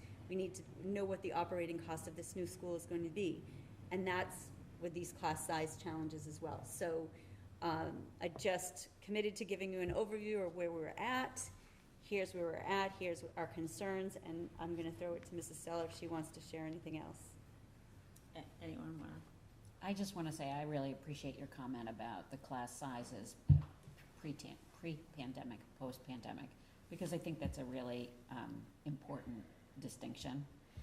You know, I think I speak for Karen as well, you know, our kids were in this like bubble year that I remember was a big class. I remember when they were in kindergarten that they were big classes, and it just was what it was. But it's also, you know, the conversations that I've had with individual teachers, especially in the lower levels, is really that, you know, their the readiness for these kids is just really different from what it was just a few years ago. And you know, I know that you're thinking about this all the time, but the recognition of that, I really appreciate. Thank you. I just had a quick question for you, and thank you for the update, Superintendent. Just on your summary page here, is there any like periodic assessment, I guess, going forward, if you realize, let's say, you know, the 3 reading teachers you mentioned with the number of students, it's not working, is there, you know, are you gonna stick with it, ride it out, or is there a plan to maybe, you know, assess midway, say, geez, we still have a real problem here? Or? There's no money. The only thing I would highlight is that, remember, we've done well in literacy, and math was our challenge. But now we're seeing the struggles in literacy coming off the pandemic. But I would rather have cut a reading teacher than a classroom teacher who knows how to teach reading. Right. So I would love to say, yes, we're going to assess and we're going to bring them back, but there's no money. That's the reality of it. Can I ask a question about because in your summary of positions, there were more teachers, I think, that would fall into the special education category than I would have anticipated, with the ABA tutor, harbor tutor, inclusion specialist. Is that because of who our population is? It's because of Martha Raymond's brilliant brain of reallocating resources and knowing her students as well as she does, that knowing their IEPs. It's amazing to me how you can name a student and she knows the services that IEP and that student needs. So she has a creative way of providing services for students and looking at things constantly, not even just at budget time, to say there's a better way to do this. And so trading, perhaps, we talked at one time, let's trade 2 ESPs for 1 teacher and do a co-teaching model. She has very creative ideas. And so though they look like a lot of positions, she has the ability to provide the best services for students while also being fiscally responsible for the district. Yeah, it's curious, especially as we hear, you know, from Ms. Raymond, that it's an ever-increasing population. So, it's going to continue to be a challenge. I know we have a challenge right now in special education, but these were reductions that she recommended in creative ways to solve the problems. and what about state monies for especially kids who are English language learners? Is that something that can shift throughout the year, or is that an end-of-year reset? It's part of the Chapter 70 calculation. Okay. If we, based on this new enrollment, have to, say, hire new ELL teachers, does that fall under special education in terms of the stabilization fund? No. English language services are regular education operations. Is there any indication from the government that there's any money to follow immigrants somewhere? So supposedly, and it's still very elusive how anyone is actually going to get this funding, but the state is supposed to be providing districts with $104 a day for students that they have viewed as migrant. But it's still, there's absolutely zero information as to, is that just gonna be an increase in Chapter 70? Is that gonna be a direct payment? Do we have to apply? How are they defining them? We have no idea. Is this something that we should have our Jenny Armini come in and meet with you about? Good. Yeah, Yes, sure. absolutely. Can I have 2 questions? Do we have any thought of enrollment 25, 26, 27, 28. No, in previous years, we belonged to NESDEC. It was the New England, I'm not gonna remember. Right, yeah. And they did projections for us. We cut costs and just didn't hire them to do that anymore. I suppose we could delve into the census and figure that out. We just haven't put our energies into that. This is the first, for a time, it was dipping. And as a conversation I had earlier today, it was dipping because during the pandemic, people were sending their children to private schools that were remaining open when we could only have 11 people in our classroom, bodies in our classroom. And then there are other reasons. Spaces opened in the charter school. People were choosing to send their children there. Those children, some of them, many of them, are coming back. But I think because our enrollment was so flat for a while that we didn't find that valuable. Right. It may be a time now with the new elementary school going online that we invest in that now and maybe have them do the work for us. I don't know. Well, I wonder, is that something that the school should be doing on its own, or, I mean, that's something that impacts the whole town. But it's enrollment, so it would be But that looked at birth rates and, Right, like, yeah. and real estate data and Yeah, stuff like that. it's I'm not very sure that's complicated. Right. that's not gonna capture migrancy I or was gonna people say, leaving and we- coming back we've- from. We've, with the new school building, we predicted it out, I could go back and find past, it. probably 5 years past the opening of the school. I think it was like to 28 or 30. Yes, we did. Yeah, so, but to Karen's point, no one knew about a migrant crisis Yeah, or, right. or stuff like Right. that, but the other stuff is sort of, I mean, when you go back and look at that data, like I looked at it, everyone when the vote failed, everyone was like, this school's being underbuilt, it's too small, it didn't have special, and then you look at the enrollment numbers and they were pretty spot on. Right. Like, and like the predicted numbers were pretty good, but this is like an unknown, Right. for sure. Well, I think across the country, this is Yeah, that. oh, for sure. Because especially in where we are, because we don't usually see this Right. influx because of where we are, right? Yeah. Did you have another question? I'll table that. Okay. Thank you. How about, have we talked, I know there's a lot of discussion about the whole Medicaid reimbursement thing, is that? We're pursuing it, Yes, so we don't, the trainings are scheduled, so it's a whole process, we Right. signed on with them. There's a lot of paperwork we have to fill out, and they fill Right. out, they file it. The trainings are scheduled, I think, for in like a week or two. So do we start seeing that money, potentially for this year, for this Yes, budget, for we like the will. budget we're in right now? We will, but we probably will only see like half of the year, but we'll probably see at least 6 months. And that money goes into the, not revolving account. The but special education. Special education Correct. stabilization. stabilization fund. Mhm. Okay. Right, like, so that's a potential just area that there might be a little something, Mhm. maybe? We're watching things carefully. Just to tag on to that as well too, another area which for the district, it's one of those things you just can never really predict is homeless transportation. Mm-hmm. And as you'll see when I give the budget update, we had large homeless transportation costs that were unbudgeted that you have no way to anticipate that. The town does receive reimbursement for that, so they received about $26,000 in reimbursement for the transportation costs we had. Due to Massachusetts general law, it has to go to the town, but I have reached out to Sean and Amy to see if that can also be designated to somehow flow back to the schools, whether it go into the Special Education Reserve Fund, we have a transportation revolving, or if it's just a free cash, addition to our budget as well too. Why would the town hold on to that fund, those $26,000? Well, by law, it has to be a receipt for the town. Right.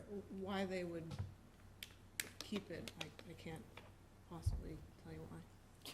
It seems like it should come back to us, is what you're saying. Trick question. Yeah, So exactly. So Cheryl has just started that conversation. Yeah, all right. And I mean, then there's been many years with which we didn't receive anything. Yeah. Because we Right. didn't have the cost, so it's never really been this type of a issue, because it's never been this amount of money, though. Well, and I would imagine it's not like all of a sudden they get a check that has the, you know, the line that says, you know, for, you know, Homeless homeless transportation. Right. Right. You know, It actually does. Oh, it does? Yes. I would hope it would, does, actually. yes. You just get a random This is check. why I'm not in the business office. This is why I'm not in the business office, so thank you. If I could ask if you could come back and let the committee know how that goes in the Yes. next several months? Yep, absolutely. That'd be great. Thank you. Yeah, definitely. Well, that concludes my report, and it brings us to Cheryl's report. Great, thank you. So I just wanted to give the committee an update on where we ended 2023. I think last time we kind of spoke about the budget, we had put a freeze on it. Things were kind of not looking so great. I am happy to say that those efforts to really freeze those costs help us end the year with a whole whopping $546 unspent. Hey, But the great news was, from my perspective, is that we did end the year on budget. Yep. Our circuit breaker balance ended up being just slightly above what we had initially budgeted. So we didn't have to, for '23, dip into it more than we had anticipated. Good. There were just a couple categories. I'll just highlight the ones that were kind of more significant. Like I mentioned just a moment ago, general education was over budget by $110,000, largely driven by the homeless transportation costs. And the Metco transportation, the Metco grant doesn't fully cover all the costs related to that, so the appropriated budget does cover some of the transportation costs for that Metco program. The school facilities did end up finishing under budget by $60,000. That was largely because they had a number of vacancies in their custodial staff that went unfilled for a period of time, and then they also switched some of them over to contract work. So right now they have a hybrid model between outsourcing some custodial services and having some in-house as well too. And then special education actually overall finished under budget by $57,000. That was mainly driven by the transportation budget, came in under budget, surprisingly for special education this year. Our out-of-district tuitions were over budget by $82,000, which we did utilize that circuit breaker for that additional amount. However, we received more circuit breaker than we had initially budgeted. So at the end of the day, it was a good net positive for us. Our total tuitions for '23 were $4 million, which was about a 12.6% increase over '22. And I do want to highlight, as I'm talking about this now, that our tuitions for '23 are well over $300,000 more than what was budgeted. We had, wait, can you say that again? it's, our tuition budget's well over $300,000 more than our initial budget for FY '24. For out-of-district placements. Correct. And We that's can do because that just of the sheer volume of the increase? I'm sorry. The sheer volume of the increase or additional students? We had 4 additional out-of-district placements that happened after the budget was closed and completed. So I bring this up now so that we can begin that discussion now. The natural space to shoulder that will be circuit breaker. We had already planned to take $310,000 out of circuit breaker as part of that whole budget agreement to get it down anyway to that $450 mark. But now these are tuitions that are now in this budget, will be in our next budget. Our circuit breaker balances now will be the lowest it will have ever been. So for going into '25, the appropriated budget will have about $300,000 to $500,000 in additional tuitions that we normally wouldn't budget for, having to be supported. And it's just because we don't have that. We've always used the circuit breaker to kind of keep that budget pretty steady. Mm. And we won't have that level of balance as we're projecting to end the year. So it's just something that we're aware of now, and we want to start that discussion now, make people aware of it now, so we can really figure out a plan going forward. At the risk of sounding like a shrew, isn't this sort of this isn't far off from what we said, where we would be Was gonna happen. with the big thumb of our city town hall getting involved in this, and what they are driving with our special education funds.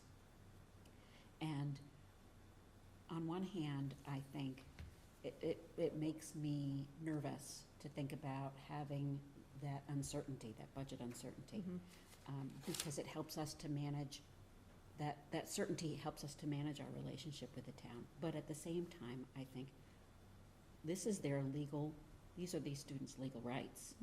And if the town has put us in this position, then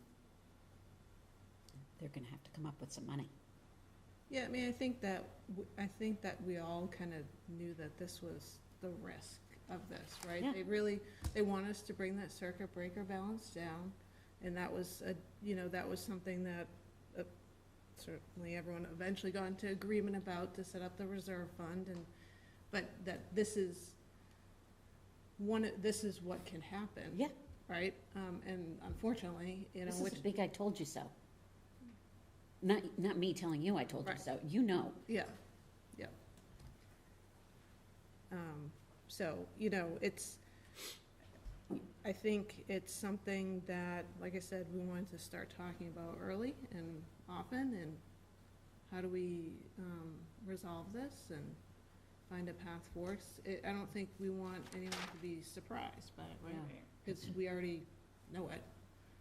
And actually, kind of back to the point about the special education reductions, and Martha Raymond was great. I mean, myself, Pam, Martha, and all the principals really sat down and she charted everything out, and really figured out how do we group people, and to find the tightest budget we possibly could.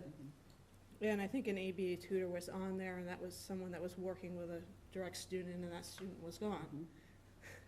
So they can have an outplacement. We've just, Had to hire someone back and in. we've just hired another ABA tutor for a new student that's just come on that needs that one-to-one service. So you can get rid of one because that service no longer exists, but we've already hired someone back. Or you get rid of an ABA tutor because you have an out of Right. district placement, which is 5 times the prep, Right. And And I think the difficulty with the tuition piece is that the amounts are just so large, right? And so the town has things that are very unpredictable in their budget as well too, just like us. they have a lot of things. Like, Snow, but it's not hundreds of thousands of dollars. right, or someone gets injured on duty, right, and they're out, and that generates a lot of overtime, right? And those are things that, they can't predict those things. I think it's just the magnitude and the difference in cost. I think also there's a disconnect because the school budget is so different than the town budget. I mean, it's so fluid in a different way. Yes. And I think there's this human component to all the players plus all the people that are being serviced, right? Like all our students and our teachers. So I think it deserves a reset in a lot of ways, because I think that the people that are making the budget, and I'm including us and the town and the finance committee, right? When you think about it, everyone needs to be on the same page to understand what you're talking about now. It's nothing to do, your budget is probably perfect, right? But we need to look at it through eyes of people that don't know how to look at it. Do you know what I'm saying? And build it back up to people, from the bottom, just to understand where our pressure points are, like you were talking about, and where the uncertainty is, and get everyone on the same page. And I know that the town, I know the finance committee is more than capable, I know the town administrator is more than capable, but right now I think there's just this disconnect, not fully understanding this budget, because it just like, I mean, I'll never remember when Dave Castellarian came over to work for school committee for that little brief time, and he was just like, Whoa. what the Yes, heck? Yeah. yes. Right? Yeah. Like, it's just like, I think like you lose sight of that, and I think there's benefit in us starting this discussion early, and I'll get to that, but also starting it with like a blank piece of paper, and just like, you know, it's been a long time since we did build a budget from zero, right? It's been like, there's really no reason, I mean, budget is, you know how solid it is, right? But it's really hard to look at it from anyone else and like truly understand, like, wait, how 300,000? Come on. Like that just happened, like you didn't know about, like, Right, it's really unbelievable when you think about how quickly it shifts. Like all of a sudden we have 159 kids we didn't know we were gonna have last year, and we have them. It's just like, I get it, but I have to say, like, we sit in meetings every year and say this. I know, but And then it's still the shocker. no, we say it, but we don't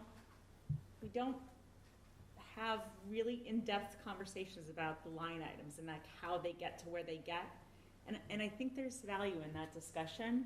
And it's not a put down for the work that's happening here. Like we trust the work, but everyone else might not trust it because they're not living this uncertainty that. Well, but that's why you vote people to do a job.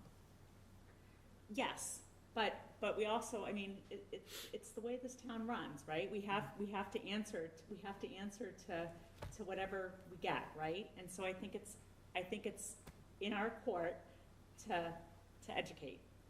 And I know it sort of feels like, come on again, but it's not. It's really like we're not gonna get it without trying to get it. And if this is I don't know, Glenn, you're like gonna pop a vein. I know I am. So, I completely agree with you. I think that we do have to explain to the people who claim they have an understanding and obviously don't, where every dollar is, where every line item is. And I don't think a whole group sitting around and talking about it is one thing. I think like having working at this, like sitting at a table, the people that know the stuff, like don't put me on any budget stuff, right? Like the people that really know and can explain it. Like I think just how you said Martha Raymond, like she has this way of saying really matter-of-factly and understanding, like just like you said, like how she can pull up anyone's IEP, Well, remember, right? she has a finance background Right. with her special education But specialty. remember how many times we've put her before the finance Yes, committee? we have. And she has said these things, like, Yes. you run this down, So- we're gonna so have instead a placement out of the blue. Okay, so instead of saying it, we need to start showing it. Just like a teacher tells you when you're writing. Yes. Stop saying what it, show me what the scene looks like. Don't tell me, show me. Like, you know, it's just like, I'm advocating for us to just back up and be patient and try to do it again Right, so I I appreciate you. with a growth Yeah. mindset. yeah, right. I appreciate you, and I'm glad that you're the chair. I don't know how it's gonna happen, but Right. I just see it. But you know what, it's an idea, and I agree with you. My concern is, and I don't know if you guys watched the selectmen meeting of, you know, when they went over their goals for the year. And quite candidly, I did not watch the whole thing. I watched bits and pieces. The one word that was missing from there was schools. I heard someone say, yes, we should do this, and yes, we should do that, and yes, I want to keep the growth at 2%, and we're going to make it work. I didn't hear anyone talk about schools. So with that, assuming that they're all very smart people, we have to start with that assumption. I do agree with you, that we do have to go back and just I mean, the at least definition- try, right? You have to try. definition of idiocracy or whatever is doing the same thing over and expecting a different result, right? So we need to just, I'm sorry, I'm just saying all this, like it's totally my opinion, but we need to just try something You different. are the chair. Keep going. No, You know what it is, Anyway. Suzanne, there's no choice. We can't, I agree with you. We at least have to try. right. I think there's no choice, you have to start, and that's why the I mean, great thing is starting this early. yeah, and there's also, I mean, there's also pressure points on the town that we need to be cognizant of too, and I'm saying that, you know, I think the school's more important than anything else, right? But there's 80% of the town that doesn't think so. Or maybe 60%, maybe there's a lot of people that think it but don't have kids, right? Or whatever, it's just like, anyway, I'm sorry, Cheryl. No, Like, you know, you had more, sorry. no. The only other thing, you know, I kind of talked about circuit breaker, so we did end the year, we're kind of good as far as where we ended 23. I mean, we will still manage this budget as tightly as we possibly can to help mitigate what I've just discussed as far as those additional tuitions. And then, you know, we do have the special education reserve fund, that is what that's for, is for these tuitions, so if we get to that place, then we will tap into that. But we'll do our best to kind of, hopefully not. And then just lastly, there is just a vote that you will have to do later on, I believe, in the agenda. And it's just transferring between the cost centers to cover the budget overages and underages. How much are we transferring? Or It's a net zero. Right, It's- but you we just- have to, so when we vote, we'll just read The through line them. Right. What happens to the $564? It goes to free cash. Look at us returning. Yeah, but that. Amy's head's gonna explode. I know. It's just, it's a rock and a hard place, right? Right? There's just, we need it and they hold it. I appreciate your perspective. I really do. Just, I know. with that, is that it, Superintendent? That is. Ms. Stella? Yes. Does anyone have any further questions about this? I do have a question. It sort of crosses in between the superintendent, what you were talking about with your reductions as well as our budget. And that was about the building subs that we did away with or reduced. And I'll just be really curious to see how that fluctuates over the years, because that's something that, like, over the last, I know that, you know, your predecessor handled it a few different ways, and we just saw some really big fluctuation there. You know, like, you know, with a number of retirees, that meant we had younger employees, which meant that we had more people going out on maternity leave, you know, that kind of thing. So I would just, I'd be curious. I guess let me clarify. We could use the building subs. Some of those building subs shifted to daily subs. So they might be pulled for a different district. So having a building sub, that person was there every single Right. day. Right. Now, they are still on the list for daily subs, many of them, but they might be pulled to a different district before we get the call. So that just gave us the certainty of having 6 people, you know, to cover. It doesn't mean we don't have a younger workforce. It doesn't mean we don't have a needs for substitutes. I will say, just anecdotally, the absences, I know we're only a couple weeks into school, have been really minimal compared to some years past. Okay. Even You the can tell first, this early? this early, there has been a significant change. And because undoubtedly things happen, when there's only a few people absent, it makes my heart full. I know. Things are going well. I do have a question that I'm embarrassed that I never asked before. When we do have a building sub, are they a full-time employee? Like, do they get benefits? Yes. Yes. And when they Yes. are not, They don't. they It's a don't? daily They rate. just get a So- daily rate, Okay, so that's a big difference. because it's everything, right? That's It's a all big- the benefits. That's a big it's- difference, because the benefits Yes. are huge. Mhm. I'm sure, hopefully, that the town appreciates that. So. All right. All right, let's put this to bed until we, vote on it. So moving on, the school committee, update. So, we are getting together, a tri-chair, it's supposed to be next Tuesday.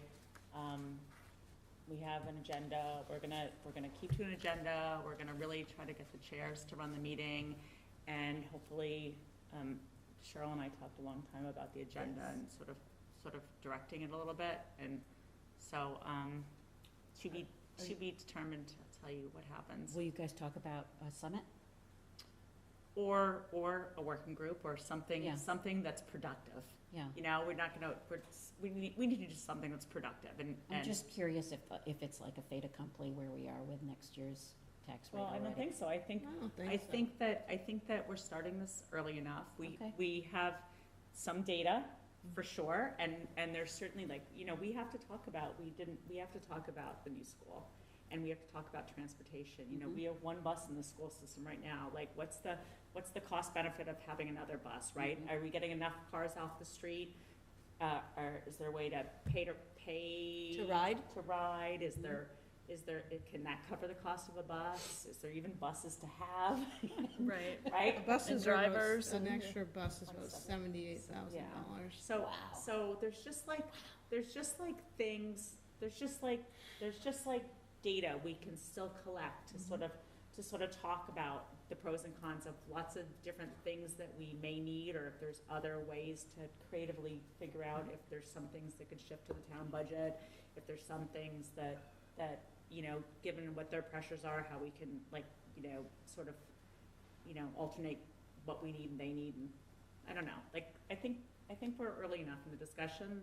Okay. We'll see, I'll let you know. Yes, I'm looking forward to hearing that. And also, school committee goals, you guys, we very briefly went over them last week, and you guys asked me to write them, and, this is the best I could do. I think that, so the professional development goal, by the end of 2024, the school committee will have reaffirmed a commitment to continued professional development. Each school committee member will attend at least one PD workshop, conference, or relevant professional learning opportunity, and upon completion, share education with the whole committee and community, to be completed by the end of next year. And this core focused policy review throughout the 23-24 school year, school committee will review and update protected class and gender neutral pronouns in all Swampscott school committee policies. I was gonna add gender, class, general, neutral, and language, pronouns and language, or I don't even know, but whatever. I think it. And the timeline is just 2023, 24. You guys have any? Yeah. No, So, that sounds right. I also thought that, we're not gonna do it this year because we already voted on our protocols, but I think one of the protocols should be, completion of our goals. Like, I don't think we have a direct protocol that says I don't know. That makes sense. We'll talk about that later. I don't think it's worth the discussion time right now, and I think that we just have to, we're gonna take a vote on these if, we need to? Yeah, we were gonna vote on just adopting these as a school committee. So anyone want to input or change anything or add anything? No, I think. All right, because this will this leads really nicely to the next agenda item, which is the subcommittees. So I know that John and Karen are taking over this, but I said this is gonna be my last policy duty. Pam, we go to that one right there? So this chart right here is all of the policies that were in the, that were updated, or that the MASC recommended we update, or that there's a couple that I just randomly found because I was just going through the policies. These are all policies that I think that we can vote on together, because these policies, they only go through A through G. They have no substantive changes. Like, so the language will be changed from town school, like the town school system, to the town school district. Yeah. Or it'll be things like adding the word gardening into parents and guardians, or changing he, she to they, them, or their, you know, his or her to their. So it's really like that, and there's a few semantic kind of changes. And these are the things that the MASC has already put together. So most of them are. So the MASC had 4 pages of policies that they updated in March. That includes ones they wanted to remove, ones they wanted to add, and ones that they had language changes or legal reference changes. So, I just took the simplest ones out of there. There's still more, there's still G through G through the end of, J. yeah. Yeah, there's like G through K still has to like come before you, like those simple ones, but these were all done, and I just thought, you know what, there's 28 policies on here, we can just vote them and get 28 done towards our goal of updating the language. And then we'll come back with similar ones that have those same non-substantive changes for the next grouping. Yeah, And then we'll have to hit the changes one and then by we'll one. start hitting the changes, because Right. some of the changes are no-brainers, like changing the title or changing the reference number or changing the legal reference, but I think that some, have you adding a sentence or taking out a sentence that Still may have or to may not talk about affect it. anything, but I think Yeah. we should all kind of look at it, and I think maybe there might be some policies other people should look at as well that are impacted by the policies. And I saw, today, I got an email from the MASC, there's Yeah, I saw that a whole too. section coming, a whole D section of changes, which, I saw that. yeah, so, there's no shortage, but do you guys want me to go through the policies and show you any?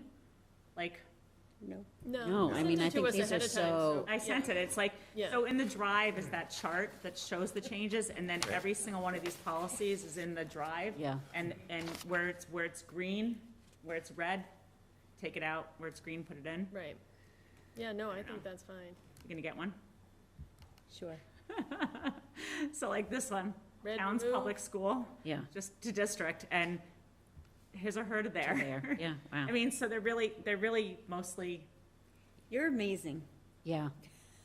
well, Karen's gonna be just as amazing, because she asked me to show her this. So we sat down the other day and went over it. So yeah, so they're all there, and so I'm gonna fix them so Nancy can, to put them on our, Yes. our online do- policies. She's getting better at, she knows Yeah. what she has to do now to do No, that. but, so this should be easy, Yes. because, Accept the whatever. changes and then yeah, so, so that's the big policy discussion, and there's a lot more to come. Like, I think I shared the drive with you again, You- yeah. Yep. So yeah, anyway, that's the policy, and if you guys are all about accepting these changes, then we'll vote on them in a few minutes. Yeah, I mean, they're so self-explanatory and simple. Yeah,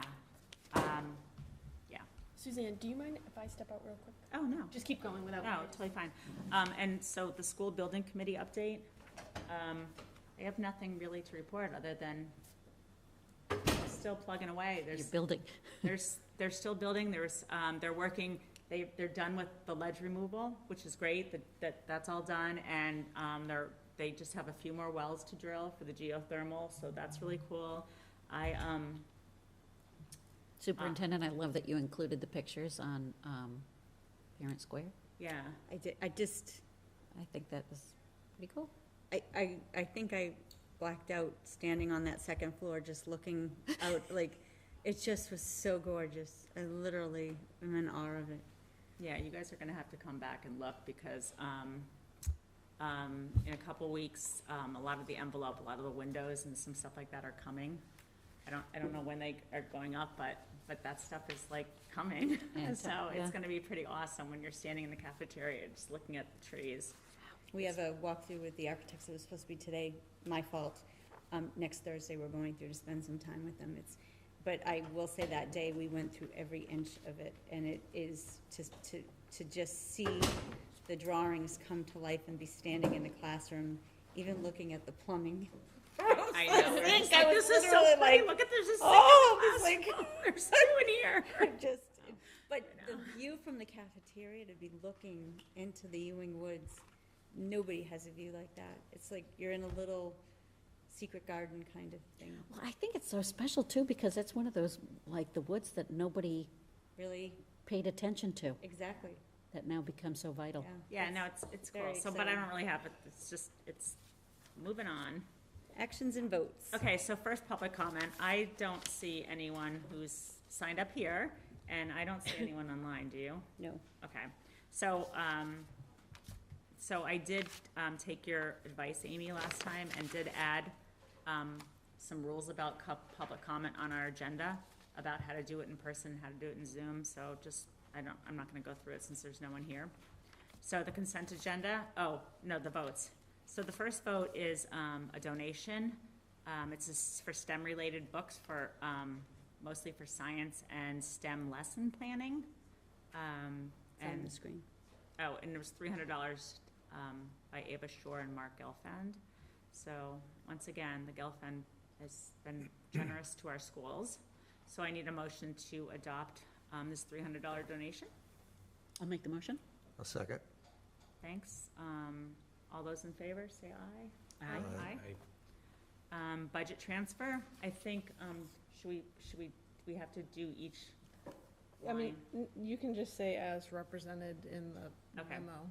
So I need someone to make a motion to transfer,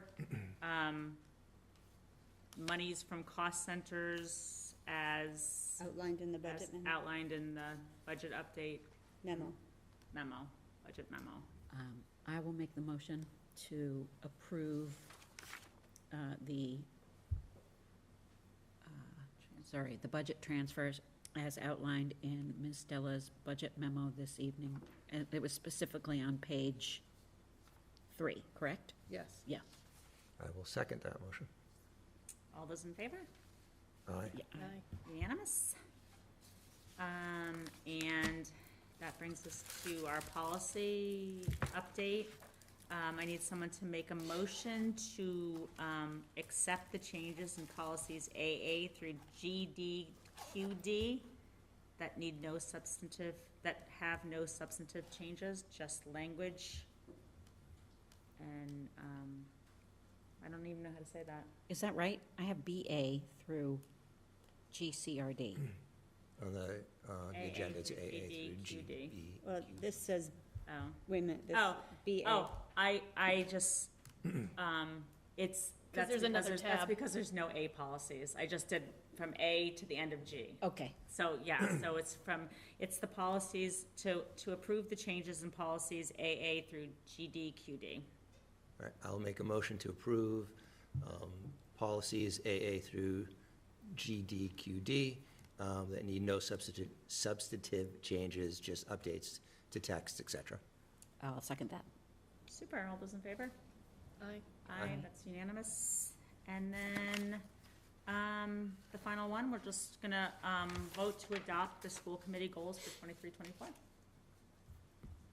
All right, I'll make a motion to adopt the 23-24 school committee goals. I'll second that. All right, all those in favor? Aye. Aye. All right, you guys are great.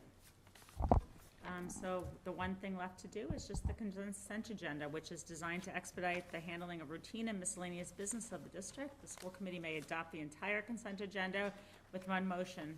At the request of any committee member, any item may be removed from the consent agenda and placed on the regular agenda for discussion. Since there's only one thing, we can just go ahead and make a motion to approve the regular session minutes from August 24th.